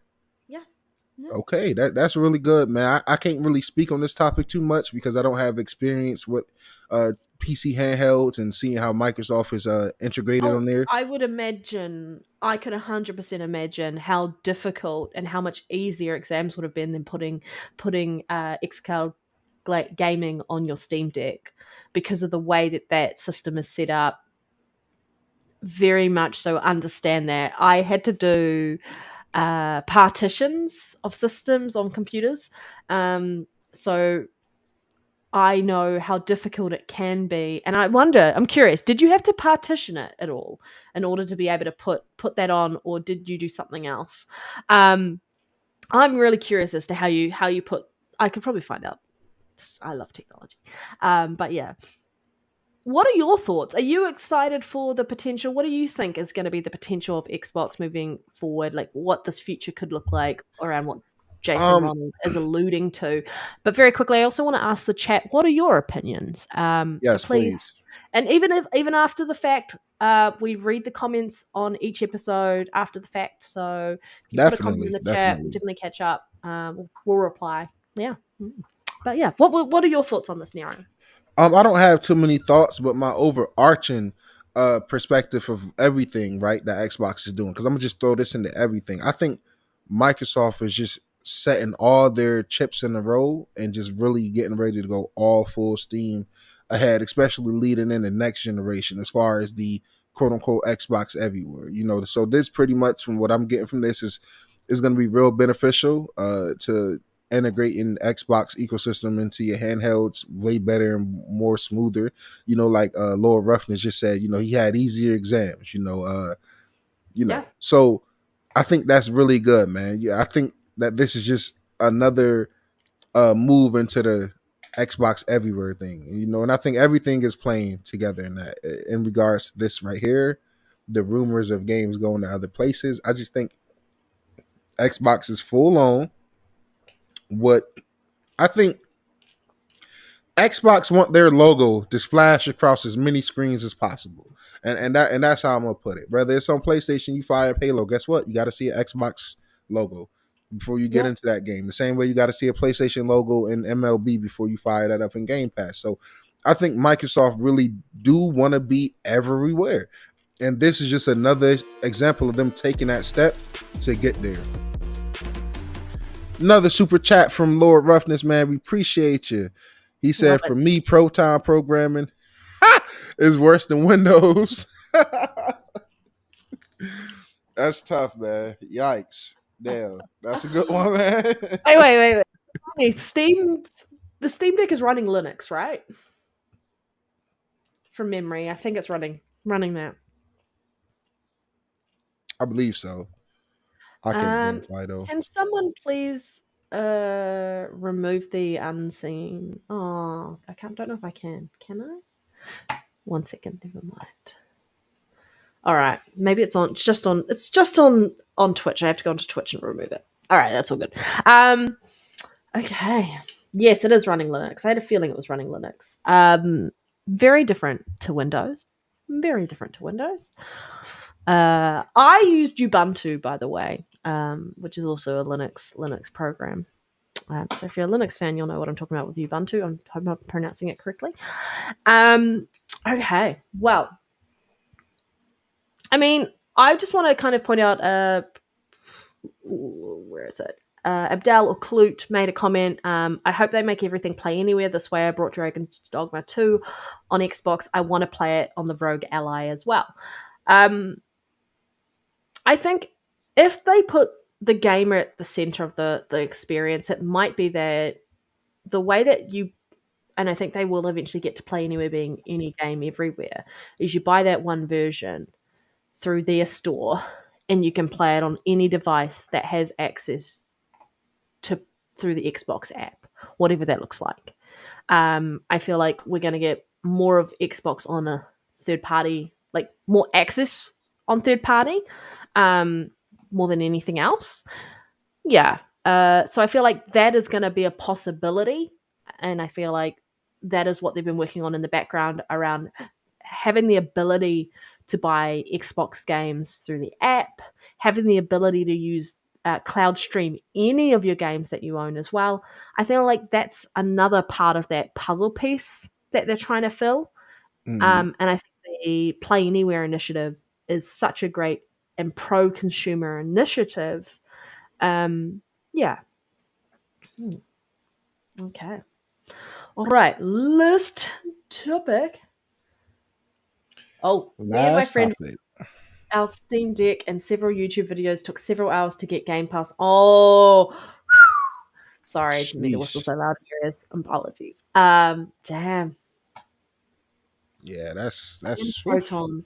Oh yeah, guys. Now, chat. We need y'all to be real active for this last topic to end the night. And before we get to this, man, I just want to say thank you to everybody, especially my co-host Panda, my co-host Soul. Love you, brother. Hope you're doing well. If you're listening, man, Retry, man, love you, bro. Definitely miss you. Always got to bring that up at least once a month.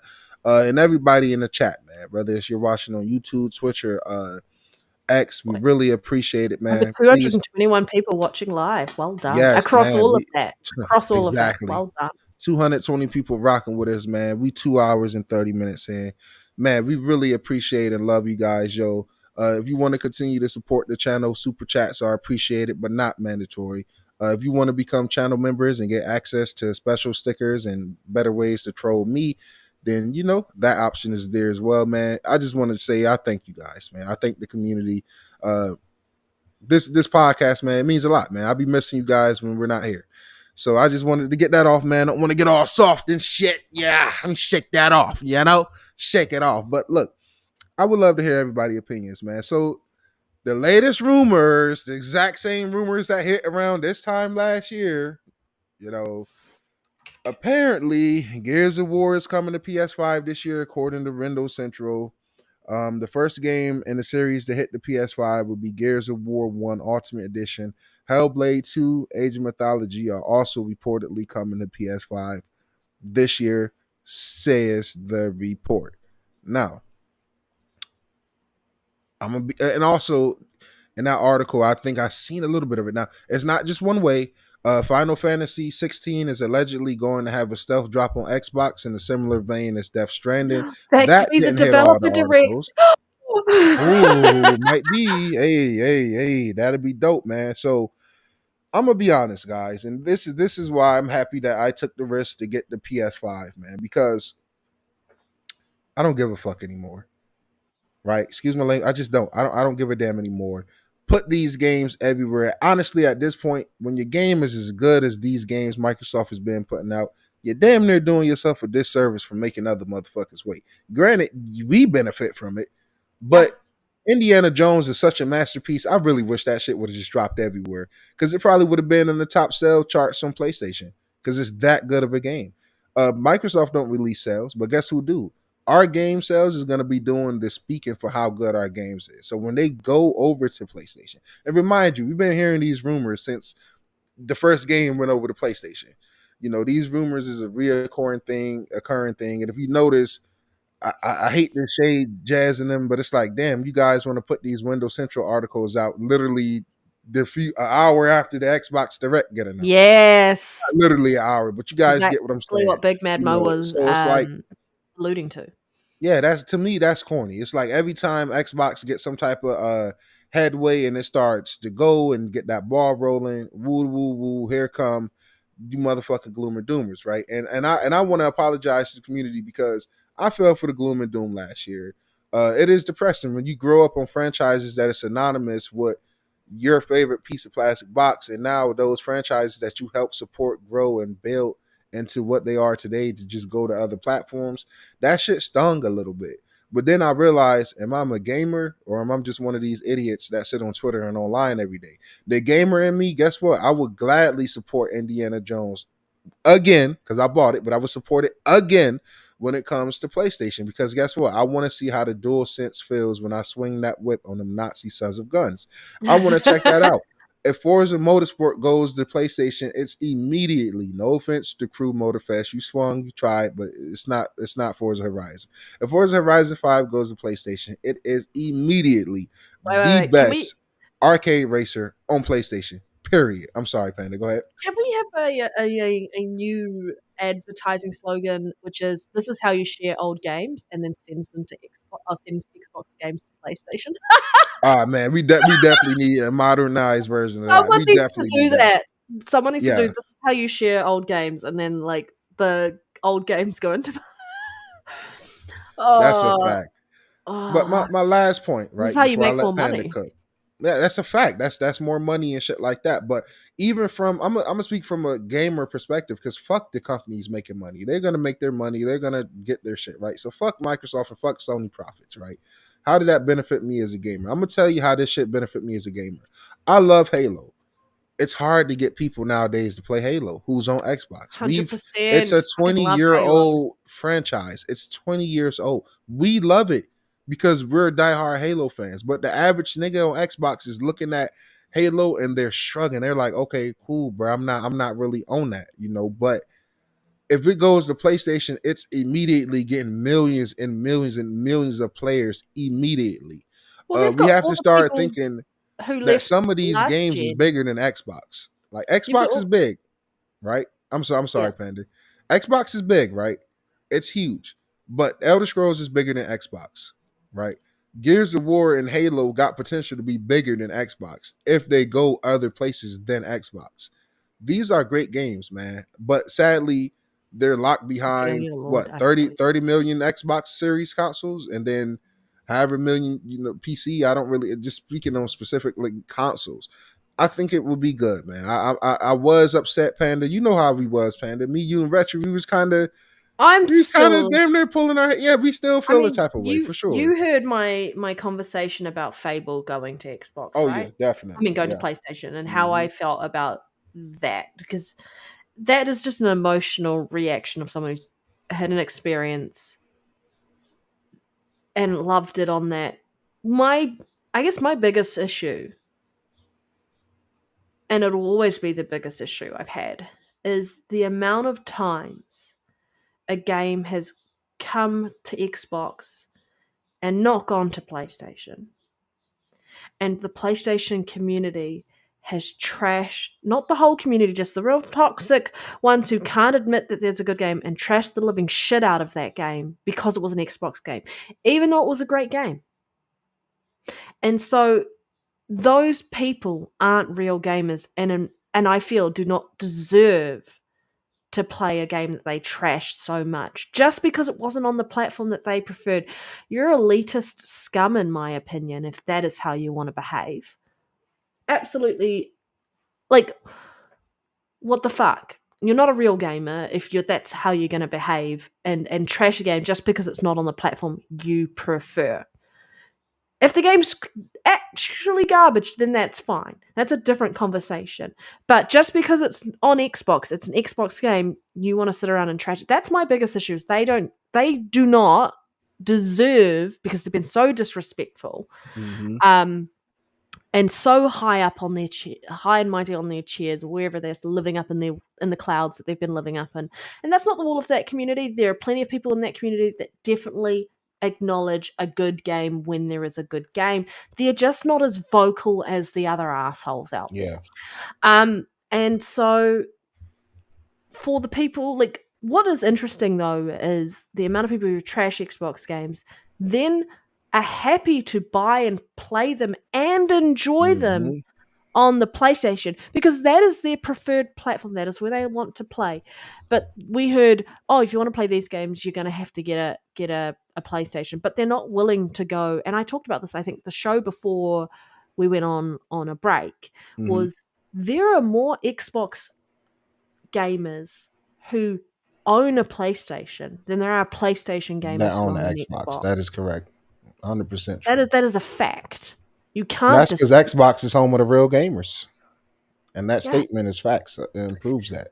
Xbox gamers are more willing to go and play a gaming experience rather than stand behind, I'm so hardcore Xbox, I don't want to do anything else, because I game on multiple platforms.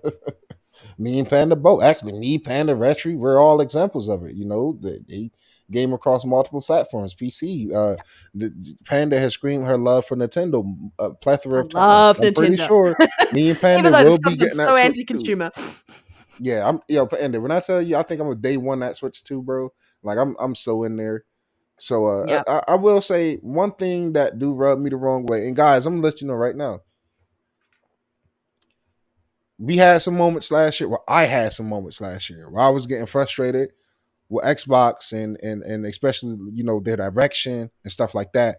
But that's easy to do when you have the bigger Xbox people that's supposed to be holding it down, the Clobrelles or whatever you call them, the Jazzes and shit, spewing and adding. Yeah, and shout out to Clobrel. I love him and what he do, right? As far as, you know, news and Xbox and keeping my timeline full with latest news. So that's like no slander towards him. But they do play a role in the overarching gloominess of the Xbox community. And me having to realize my voice and platform, I refuse to do that anymore. I'm not going to come on the podcast. I'm telling you guys right now, if Halo goes to PlayStation, I'm going to buy it on PlayStation. I'm going to beat it on PlayStation. That's that. I love Halo. I will support it wherever it's at. Microsoft money. They're going to get that money from me. You know what I'm saying? I'm not going to have to buy their games on Xbox. But shit, I'm playing it in Game Pass. That is how you change the hearts and minds of people, though, right? Would be kind of like a Trojan horse in that respect. Getting them to bring the Xbox games inside their house, liking it, and then bam, they might buy an Xbox next time. That's a fact. If all of your favorite games on PlayStation got an Xbox splash screen when it started up, then what the fuck is you gonna eventually do? You're gonna say, shit, maybe I should go over. Microsoft just needs to subtly put Game Pass advertising on the PlayStation version of the games. I think so too. They should have a play in Game Pass. Every time, every game, they should have a play this in Game Pass. Play it free in Game Pass. Yeah, you know what I'm saying? Play it day one, Game Pass. That'd be so dope, bro. That'd be so dope, man. My only thing where I'm kind of confused that Panda, right, is this. Halo Switch. Yeah. I'm a little confused apart this, right? Because the rumors, and like I said, rumors, take it with a grain of salt, guys. But the rumor is that it would be Gears of War 1 Ultimate Edition. If I'm not mistaken, that was an Xbox One game. That's not an X Series X and S game. So it's going to have a native PS version. Yep, it was a remastered version. Yep. So I'm confused. If it goes to PlayStation, that means it's going to have a native PlayStation 5 version. that means technically it's going to have a native PlayStation 5 Pro enhanced version. So will Gears of War 1 Ultimate Edition now be best played on the PlayStation 5 Pro? Situations like that is where I question. And then another thing, right, is if you're going to give shit, try to take a little something. You know, if you can, try to work out something to get Helldivers. It probably won't happen, but on the back end, just give it a try. You know, try to, because at some point, I don't care about you giving shit away, but we also as Xbox fans can't not acknowledge some of the bigger games not hitting our platforms. And hopefully, you know, that continues to slow down as we go forward, which I think it will. You see the proof, right, Panda? You see Square Enix is doing a complete 180. You Yeah. know, they're walking back It's that not exclusive sustainable shit. anymore. It's Exactly. It's not sustainable. So we may see less of that. I just want to say, I think everyone should reply to idiotic takes on Twitter and X with hate that this costs you $70. Maybe consider Game Pass next time. I feel like that should be the only response to some of those clearly delusional people online. Nah, that's perfect. Yeah, I feel Gotta like put that on a t-shirt. yeah. Love that. I'm not so worried about the definitive edition version being on PlayStation so much, because like you've paid for that hardware, so why wouldn't it take advantage of that? That's a Who good point knows? too. Even though the PSSR technology, who knows? Mine is always just going to be the issue of just sitting there listening to being told that we're second class gamers because we chose a game on Xbox, our games are crap, we have no games, etc., etc. Now they're busy going, we want to play these games. This is what we... And Gears I'm of like, War masterpiece. Gears of War is a hard conversation point because for years and years, all we heard was all Xbox has is Gears, Halo, and Forza. And now they're celebrating getting Gears, now they're Halo, and celebrating potentially getting it. Forza. But like, it's so interesting because so many people from the 360 generation, which was the dude shooter console box, moved over to the PS4 because of the misstep of the Xbox Xbox One. So there's a lot of them sitting on there from before. Yeah, that is a really good point too. Re-experience the greatness that is Xbox, and it might change their mind into thinking, God damn, man, "All I never right, thought about it like that. I haven't been having as much fun with these games. I forgot this is what Xbox is about, and maybe it might do something there." I'm still not impressed that some of those people don't deserve some of these games because they've trashed them. But I feel like it would help with mind share because PlayStation is just synonymous. Nintendo is synonymous. Xbox is not a synonymous brand for gaming the way it should be, the way it is clear in our hearts and minds. But yeah, I'm kind of sad to see that this would be happening because it feels like part of Xbox's identity is gone, and I feel like what I would be more comfortable with is if PlayStation, there was some sort of Xbox app thing and you're running through that way rather than it being, I don't know, maybe it's semantics. It really is. And I'll say this. It's an our feeling, and it's... Yeah, it is. It's a lot of mixed feelings, a lot of mixed emotions, guys. And it's not, you know, people might clip this and try to say, oh, Xbox and is being dramatic, sensitive. And no, these is, like Panda said, my entire life, I got PlayStation cousins and shit that I love dearly, that my whole life has told me Halo and Gears is ass. Yeah. Because they don't like Xbox. Like, you hating on the game because you just don't like the console. Yeah. Which to me is weird as fuck. So those very same guys, Panda is right. They should, if it was a way to charge them all $100 a pop for any Xbox game, I wish we could fucking do that. Screw them. Yep. But for the average gamers, it make me realize, like, it's no good guys in gaming from none of the big three. Sorry to expose Methcast guy. His reaction to talking about Starfield and trashing Starfield, but then the rumor mill starting up around it coming to PlayStation, he was like, "I'll pick up a copy on PlayStation." I'm like, "But you just finished trashing it here, literally. But so it's good enough for you to buy on PlayStation? Oh, it's because you want to play it on PlayStation, and because you're a PlayStation diehard, you can't say that it's a good game because it's an Xbox game, but you're willing to buy it on PlayStation.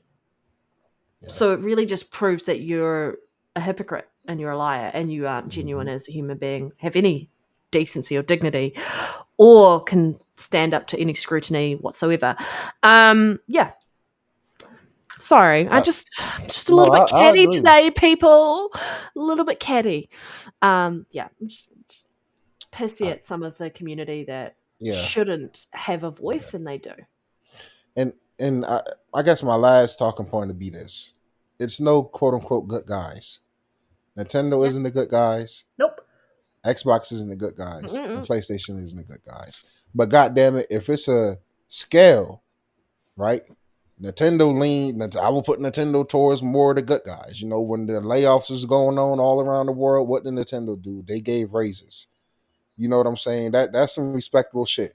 Xbox is by far the most consumer friendly gaming company out of the big three. You're not going to be able to get a refund in the snap of a finger consistently the way Xbox does compared to Nintendo or especially PlayStation, right?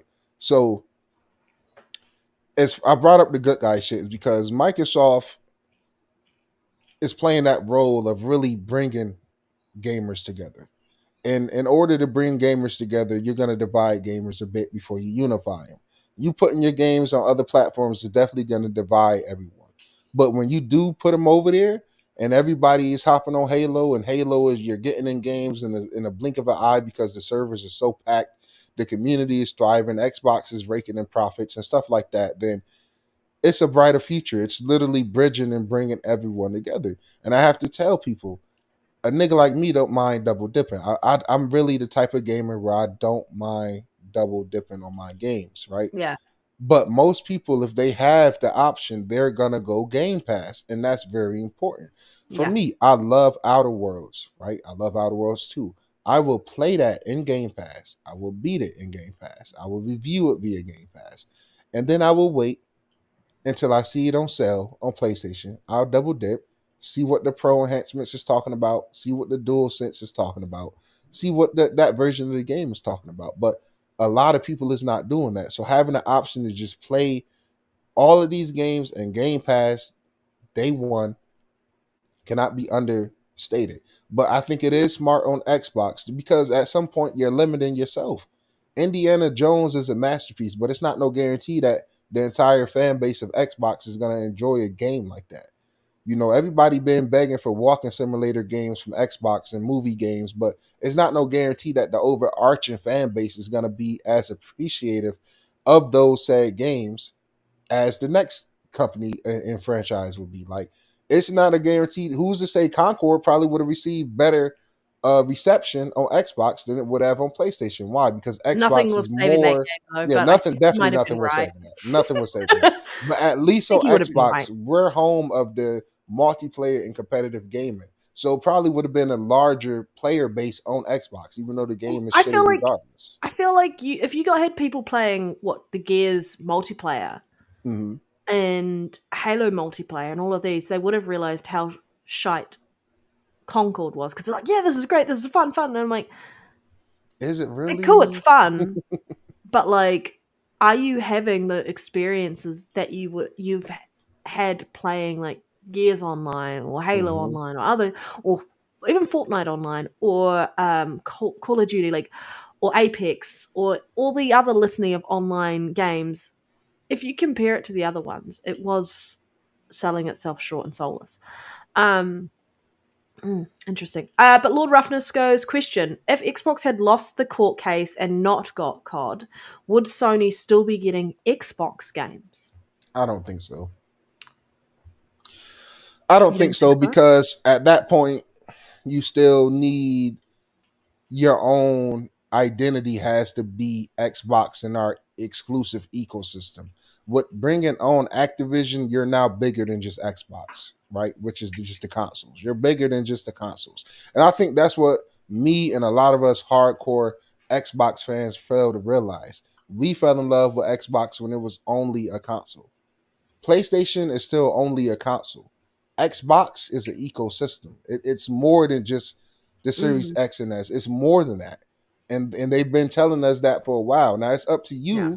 whether you're going to accept that direction or not. But my question to all you people selling your Xboxes and running away, right? Do your digital library cease to exist because some of your games is going to PlayStation? Do the thousands and hundreds of dollars you've built over the generations, if you're a real gamer like me, because how could I abandon Xbox with hundreds of digital games? That makes no sense. It's the same shit with PlayStation. I know people feel a type of way, but how could I abandon anything I've spent hundreds of dollars on that still is over there? Like it makes no sense. But I just think everybody should appreciate gaming as a whole. Don't put too much, flack into these rumors.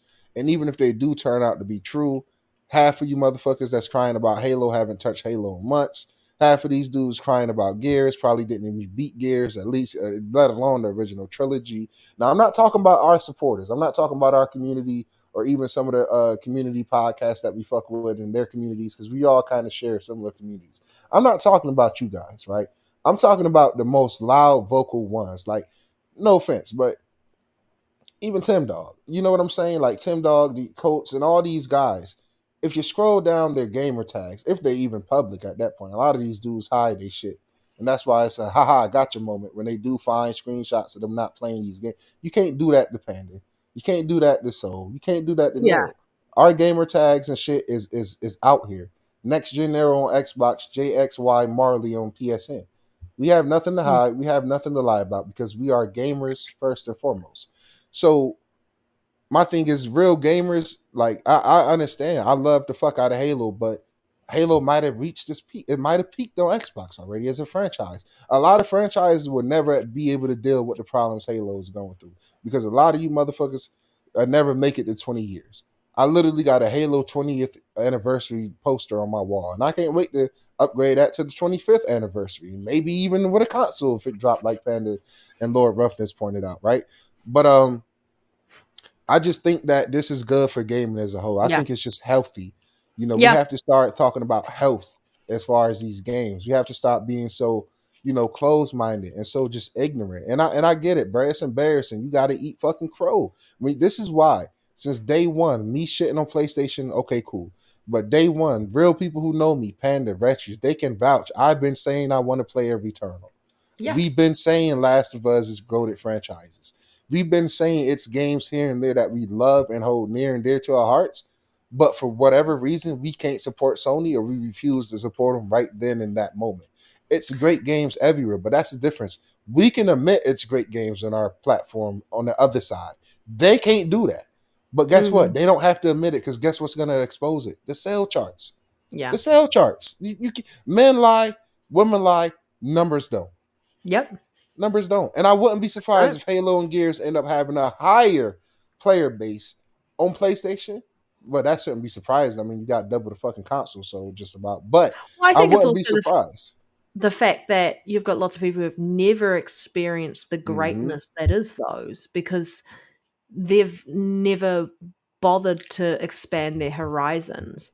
And that's what I think PlayStation Plus is missing is the ability to expand the horizons of your consumer base by giving them access to all these experiences that they don't know that they needed to know about and try. Like that's what I love about Game Pass. And I talk about it till I'm blue in the face. Like I would have never touched Tinykin if it wasn't in Game Pass, and it's one of my favorite indie games of all time.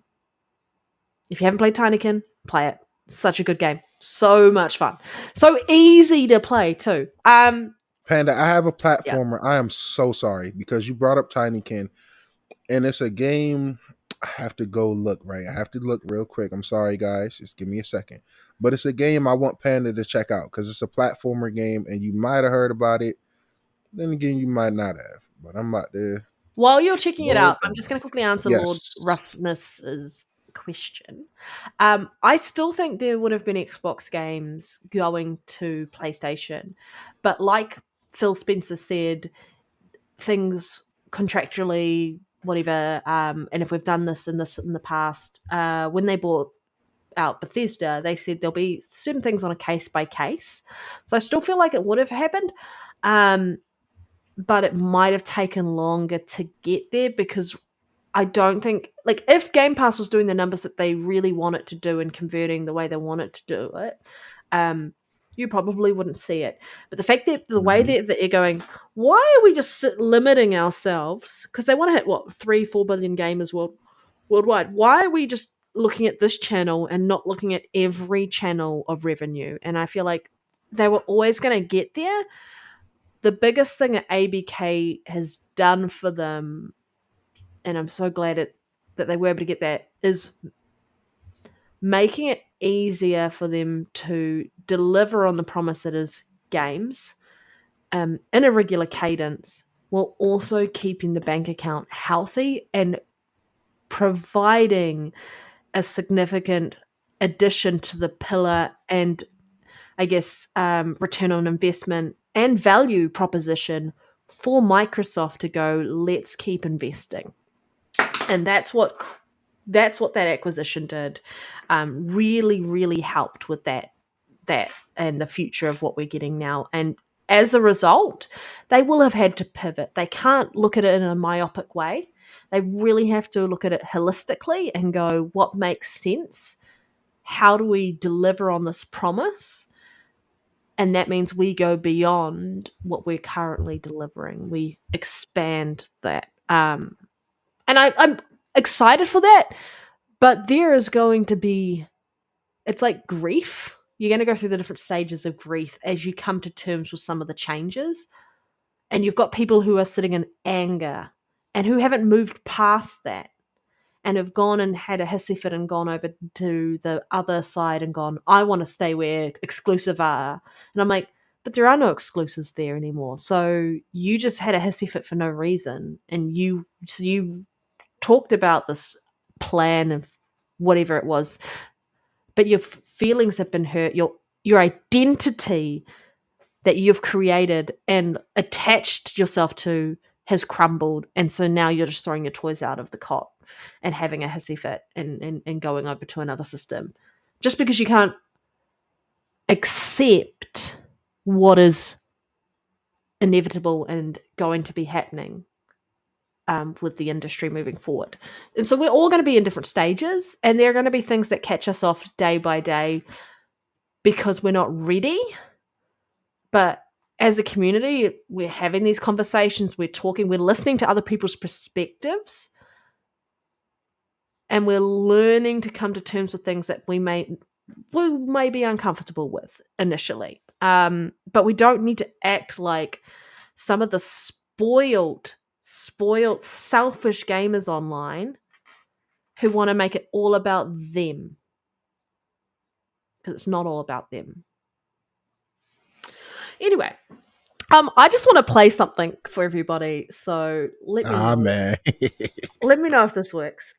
If you are a fan of Viva La Dirt League, this just made me laugh at what I was thinking about in relation to this. So give us a second. Let me know if you can hear the sound on this. Yeah, let me know if you can hear the sound on this when I share this. So I'm not playing the whole bit. I'm partway through the video, but the premise is they're having a community meeting. This is to do with what they want to do around making more money. And the chick's talking about these indie games and what they're doing and being made by one developer. And it goes off on a tangent and it gets ridiculous. But this is what it made me think of, like Herman Holst going, let's buy Firewalk Studios. Make our own video game when we can just buy this one. My man. Frank, buy it. Mm-hmm. Buy what? Sunshit Space or whatever it's called. Sundrop Canyon. Frank, how we looking? I think we can swing it. What? Do it. Just the usual protocols? Yeah. Huh? All right, I've just bought the company, so now we own the game. I'm adding microtransactions. People are complaining about the microtransactions. They're getting review bombed. People are leaving it.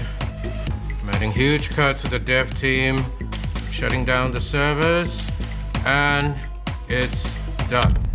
The game's gone. What? We did everything we could. We made $12 million. Yes, that's a win. Yes! And okay, and they do it to another gaming studio as well. And it's just like, I feel like that is partly what is happening with that. I hope everyone could see and hear that. Let me know if you could hear it.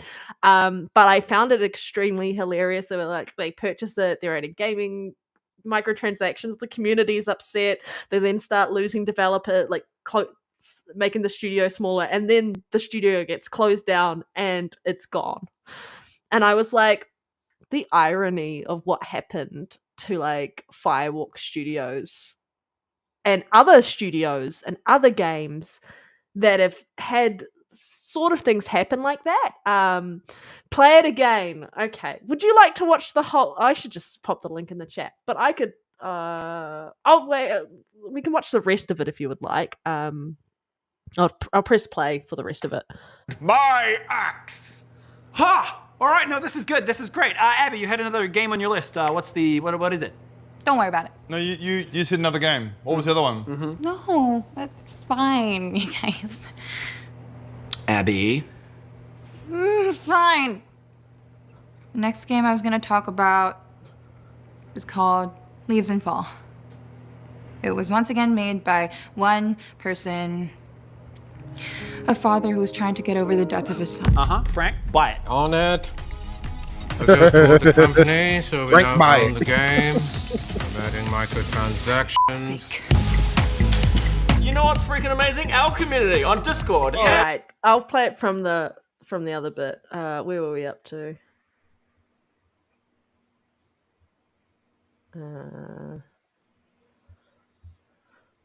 This one. My man.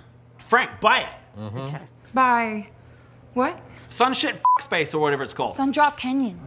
Frank, how we looking? I think we can swing it. What? Do it. Just the usual protocols. Yeah. All right, I've just bought the company, so now we own the game. I'm adding microtransactions. Adding People are microtransactions. complaining about the microtransactions. They're getting review bombed. Getting a review People are bomb. leaving it. I'm adding huge cuts to the dev team, shutting down the servers, and it's done. The game's gone. Yo, game's gone. We did everything we could. We made $12 million. Concord, the Yes, documentary. that's a win. Yes! They made $12 million off that. Yo, Oh fuck! yo, that is funny, man. I'm EA gonna the have to watch documentary. that. Yo, Check out Viva La Dirt League, by the way. They are a New Zealand-based company. Link to the full video. Yes, they are hilarious. They're New Zealand. Like they're from New Zealand and they like do all these different skits. They are great. Oh. yes, I'm gonna. This is definitely actually have to check that this out. company. They I can't remember the name of the company, but that they're mocking. But I'm pretty sure they're mocking like Activision. Mm. But yeah, It's the huge layoff, laying off the devs part for me. I'm like, yo, that hit a little too close to home. I love it. It's like we're adding microtransactions. People are complaining about it. People are leaving. All right, let's cut the dev team. All right, let's shut the servers down. All right, the studio's gone. The game's dead. And Panda, I finally found the name of the game. So, guys, if you want a good 3D platformer, it came out earlier this year. It's called Penny's Big Breakaway. I don't know if anybody heard of Did you that. say that again? Penny's Big Breakaway. Penny's Big Breakaway. Yes, I was screenshotting. Okay, I totally and heard sent Penny's it to the Big whole Breakaway. chat. I was like, Yo, what Penny's game Big- are you oh my wanting me to God. play? Yo, hold on. That's why I had to confirm. I was No. like, what? You said Yo, big, Penny's right? Big Ever Breakaway, yo. That's diabolical. I wouldn't wish that on anyone. Yeah. Okay. Well, I'm glad everyone in the chat enjoyed that little YouTube video. I've just been sitting on it giggling and I'm like, I really want to make an edit. So if someone wants to make an edit and change it to the Concord one, but it just made me giggle so much. Last but not least, I know it's a really long show. I'm really sorry how long the show is, but do you have any thoughts about what you think the surprise game is going to be for the Developer Direct, which we are all excited for because I really can't wait to see more about, oh my God, why can't Expedition 33? That's All it. right. Well, What is I'm it? happy- 33 something. 33 Expedition something. You're right. I forgot. Clears I'm so happy you Obscures asked that Expedition 33 or something. because I just want to drag out the podcast because we have 260 people in here, and I'm not quite ready to leave Panda or the rest of you guys. It's been a long time, so I'm We've gonna missed go you all. into the history of Oblivion and why it should be dropped. And I'm just playing, but I would love for it to be the Oblivion remake or rumored remastered, or even a Fallout 3 remastered that they was mentioning. I would love that. I'm Panda. Like it's so many things it could be. You know, it's so many things it could be. I don't know if you ever heard of Contrast. Yes. That game, maybe Contrast 2. You know, it's just like my mind will start spiraling all over the place if I tried to guess which game is about to be, you know, announced or shadow dropped or It anything. could It's definitely just be so many Double Fine. possibilities. Do you know what I would really like it to be? And I really want an announcement. I would like it to Some be shit from Everwild. space. I would like it to be Everwild. That I would be think dope. we haven't seen or heard anything. We know it's going in a direction now on the up and up. But it would be nice to touch base with where this game is at. Yeah, that's what I would like to see. I agree. I think if we get an Oblivion remake, that's fantastic. If we get, for those who think it's something motorsports, cool. It could be the shadow drop of Final Fantasy 16. Who knows? But whatever it Which is, I highly they're recommend. building hype by not telling us what it is and knowing that there is going to be something for us to see. And I like that. That's what us gamers like, is the anticipation of Yes. knowing that we're And I getting really hope it something don't get new. leaked. I really hope it don't get leaked, Panda. I really hope so. And yeah, Big Mad Mo said it's an unannounced game, they said. So it gotta be something they have never Could be announced, Double nothing they Fine's speak game. on. Yeah, it could be. Could be Double Fine's new game. Definitely could be something brand new as well. Yeah, I think you're right. It's an unannounced game. It's a brand new title that a studio's working on. I just maybe we'll hear from Everwild It might be this year. something from Activision. I really want to see something from Everwild. It could be Yeah. Activision. Yeah, Activision got so much shit in the works. Like it's so much stuff from Xbox, period. That's in the works. You know what I'm saying? So it's like it's a lot of stuff in the works, yo. It's a lot of stuff. And I guess you know what Big Mad Mo saying, it's a new unannounced game. I guess that kind of rules out the shadow drop for Final Fantasy 16. But you bringing that up, man, try hard, man. Come to the front, come to the front, come to the front, man. God damn it.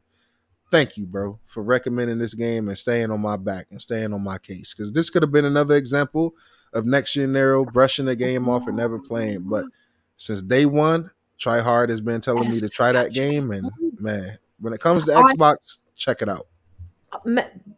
Man, Mo, you've got a great point. What about the IO Interactive game?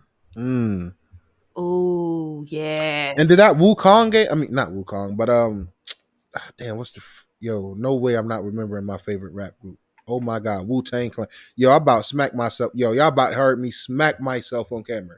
The fact that I could not remember Wu-Tang Clan just now, I am embarrassed. But that Wu-Tang Clan game never got fully announced either. It's a lot of leaked games that's in the roadmap for Xbox that never got full actual announcements and stuff like that. So Brett, I'm intrigued. Game Pass Daily, wasn't there a space RPG Infinity Ward was working on? Yes, I think you are right. I think you are 100% right. That's a great call out, and thank you for bringing that to the forefront. I actually forgot about that game. Yeah, I did too. Yeah, wow, Xbox got too many games to keep up with. I mean, it sounds like there are too many possibilities, and I think that's what is the great thing about this discourse and this conversation. Definitely. And seeing where we're at with Xbox and knowing that they have so many studios working on so many games, it could be anything. Whereas in the past, we kind of knew it would have been this game or this game or this game based on some of the rumors and based on the amount of studios that they had. But now it's just the floodgates and the opportunities are endless as a possibility around what it could be. Yeah, it's just insane. I just love it. I love the fact that we're at this point where we know what's already been announced and we know what's coming in the near future, that games we're going to be playing next. Mm-hmm. And we know there's plenty of unannounced games. And that's what I think is really important about the roadmap and the trajectory and the possibility of being an Xbox game, and I want to kind of stress this, and I'm not talking about console as a whole, because we know that they're making the gaming experience for Windows more centered around Xbox for that, whatever's coming in the future around how they turn that into there. But this is an Xbox, and this is an Xbox, and this is an Xbox. Xbox isn't going anywhere as a gaming brand. They're just kind of making it bigger. But for us, we've got a roadmap.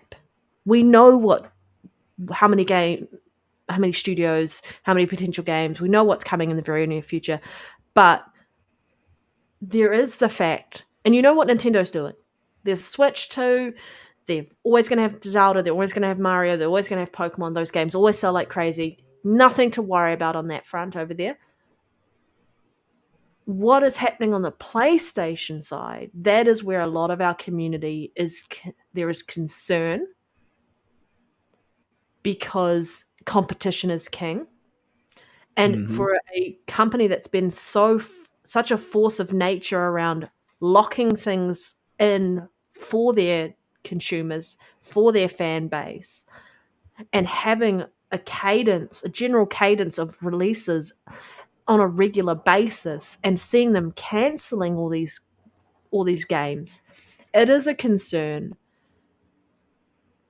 because those people who bought into that ecosystem, who live and die by that ecosystem, are missing out because they're not willing to jump over and try anything else. I missed out of PlayStation games during last generation by not picking up a PlayStation. I could pick one up now, I'm not intending to, but I game on PC. I game on Nintendo. So when I wasn't gaming on Xbox, I was playing Nintendo.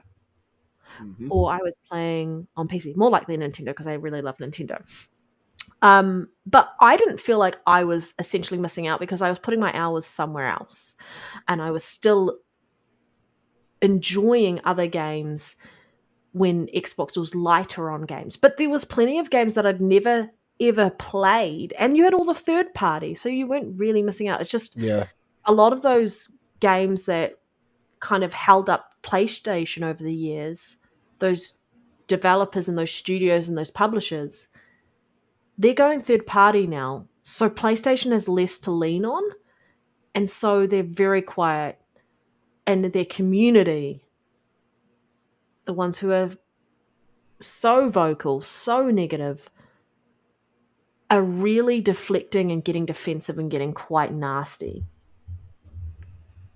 Yep. Because they can't admit that PlayStation isn't king anymore. All they have is the sales conversation. But it doesn't matter, because Xbox has gone beyond consoles. All right. It is that time. We have been talking for 5,000 years, I feel. Thank you all for our first show of 2025. Appreciate over the 260 people watching us live across all the platforms that we stream live onto. So that's YouTube, Twitter, Twitch. Really appreciate your support. Thank you all so much. And thank you, Lord Roughness, for your super chats today. And shout out to Fark Que for making some hilarious edits of Nero, and also for 7 months of membership. It really helps support the channel, by the way, and all the things that we do in the background. And just want to say, Sol will be back. He's just not well, but he will be back. And we're lining up some guests to have some fun with, because we love guests and we love each and all of you. But we're going to head out. We'll be back next week. Nero, where can people avoid you if they want to avoid you? Yeah. All right. If you want to avoid me, then you definitely don't want to come follow me on X, Twitter, or Blue Sky. NextGenNero. YouTube, personal YouTube channel, NextGenNero. Appreciate all the love and support there. And right here on the channel, your own. Game Pass Daily, guys. Make sure you check out my gaming reviews and any other content I bring to the channel. NGN over IGN every day of the week, man. Make sure you support me and say fuck IGN every step of the way. And yeah. Yes, sir. Oh, and yeah, my gamer tags. If you guys want to add me, NextGenNero on Xbox, JXY Marley on PlayStation. Yep. When you add him, if you inadvertently hear a neigh in the background, that's just because Nero's a pony bot. Yeah. A proud one. I'm embracing.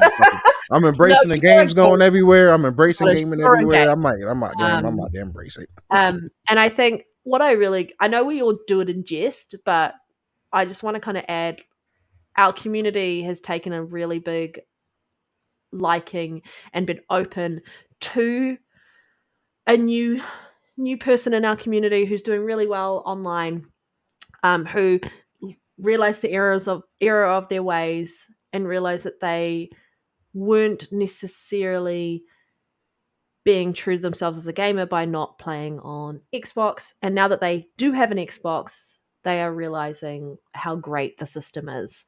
And so that is all that is happening on Nero's side. He's just enjoying what he hasn't really played on the PlayStation side, but he's still an Xbox guy through and through, because as a whole, it just is a better ecosystem, a better community. It's only one company with a roadmap right community.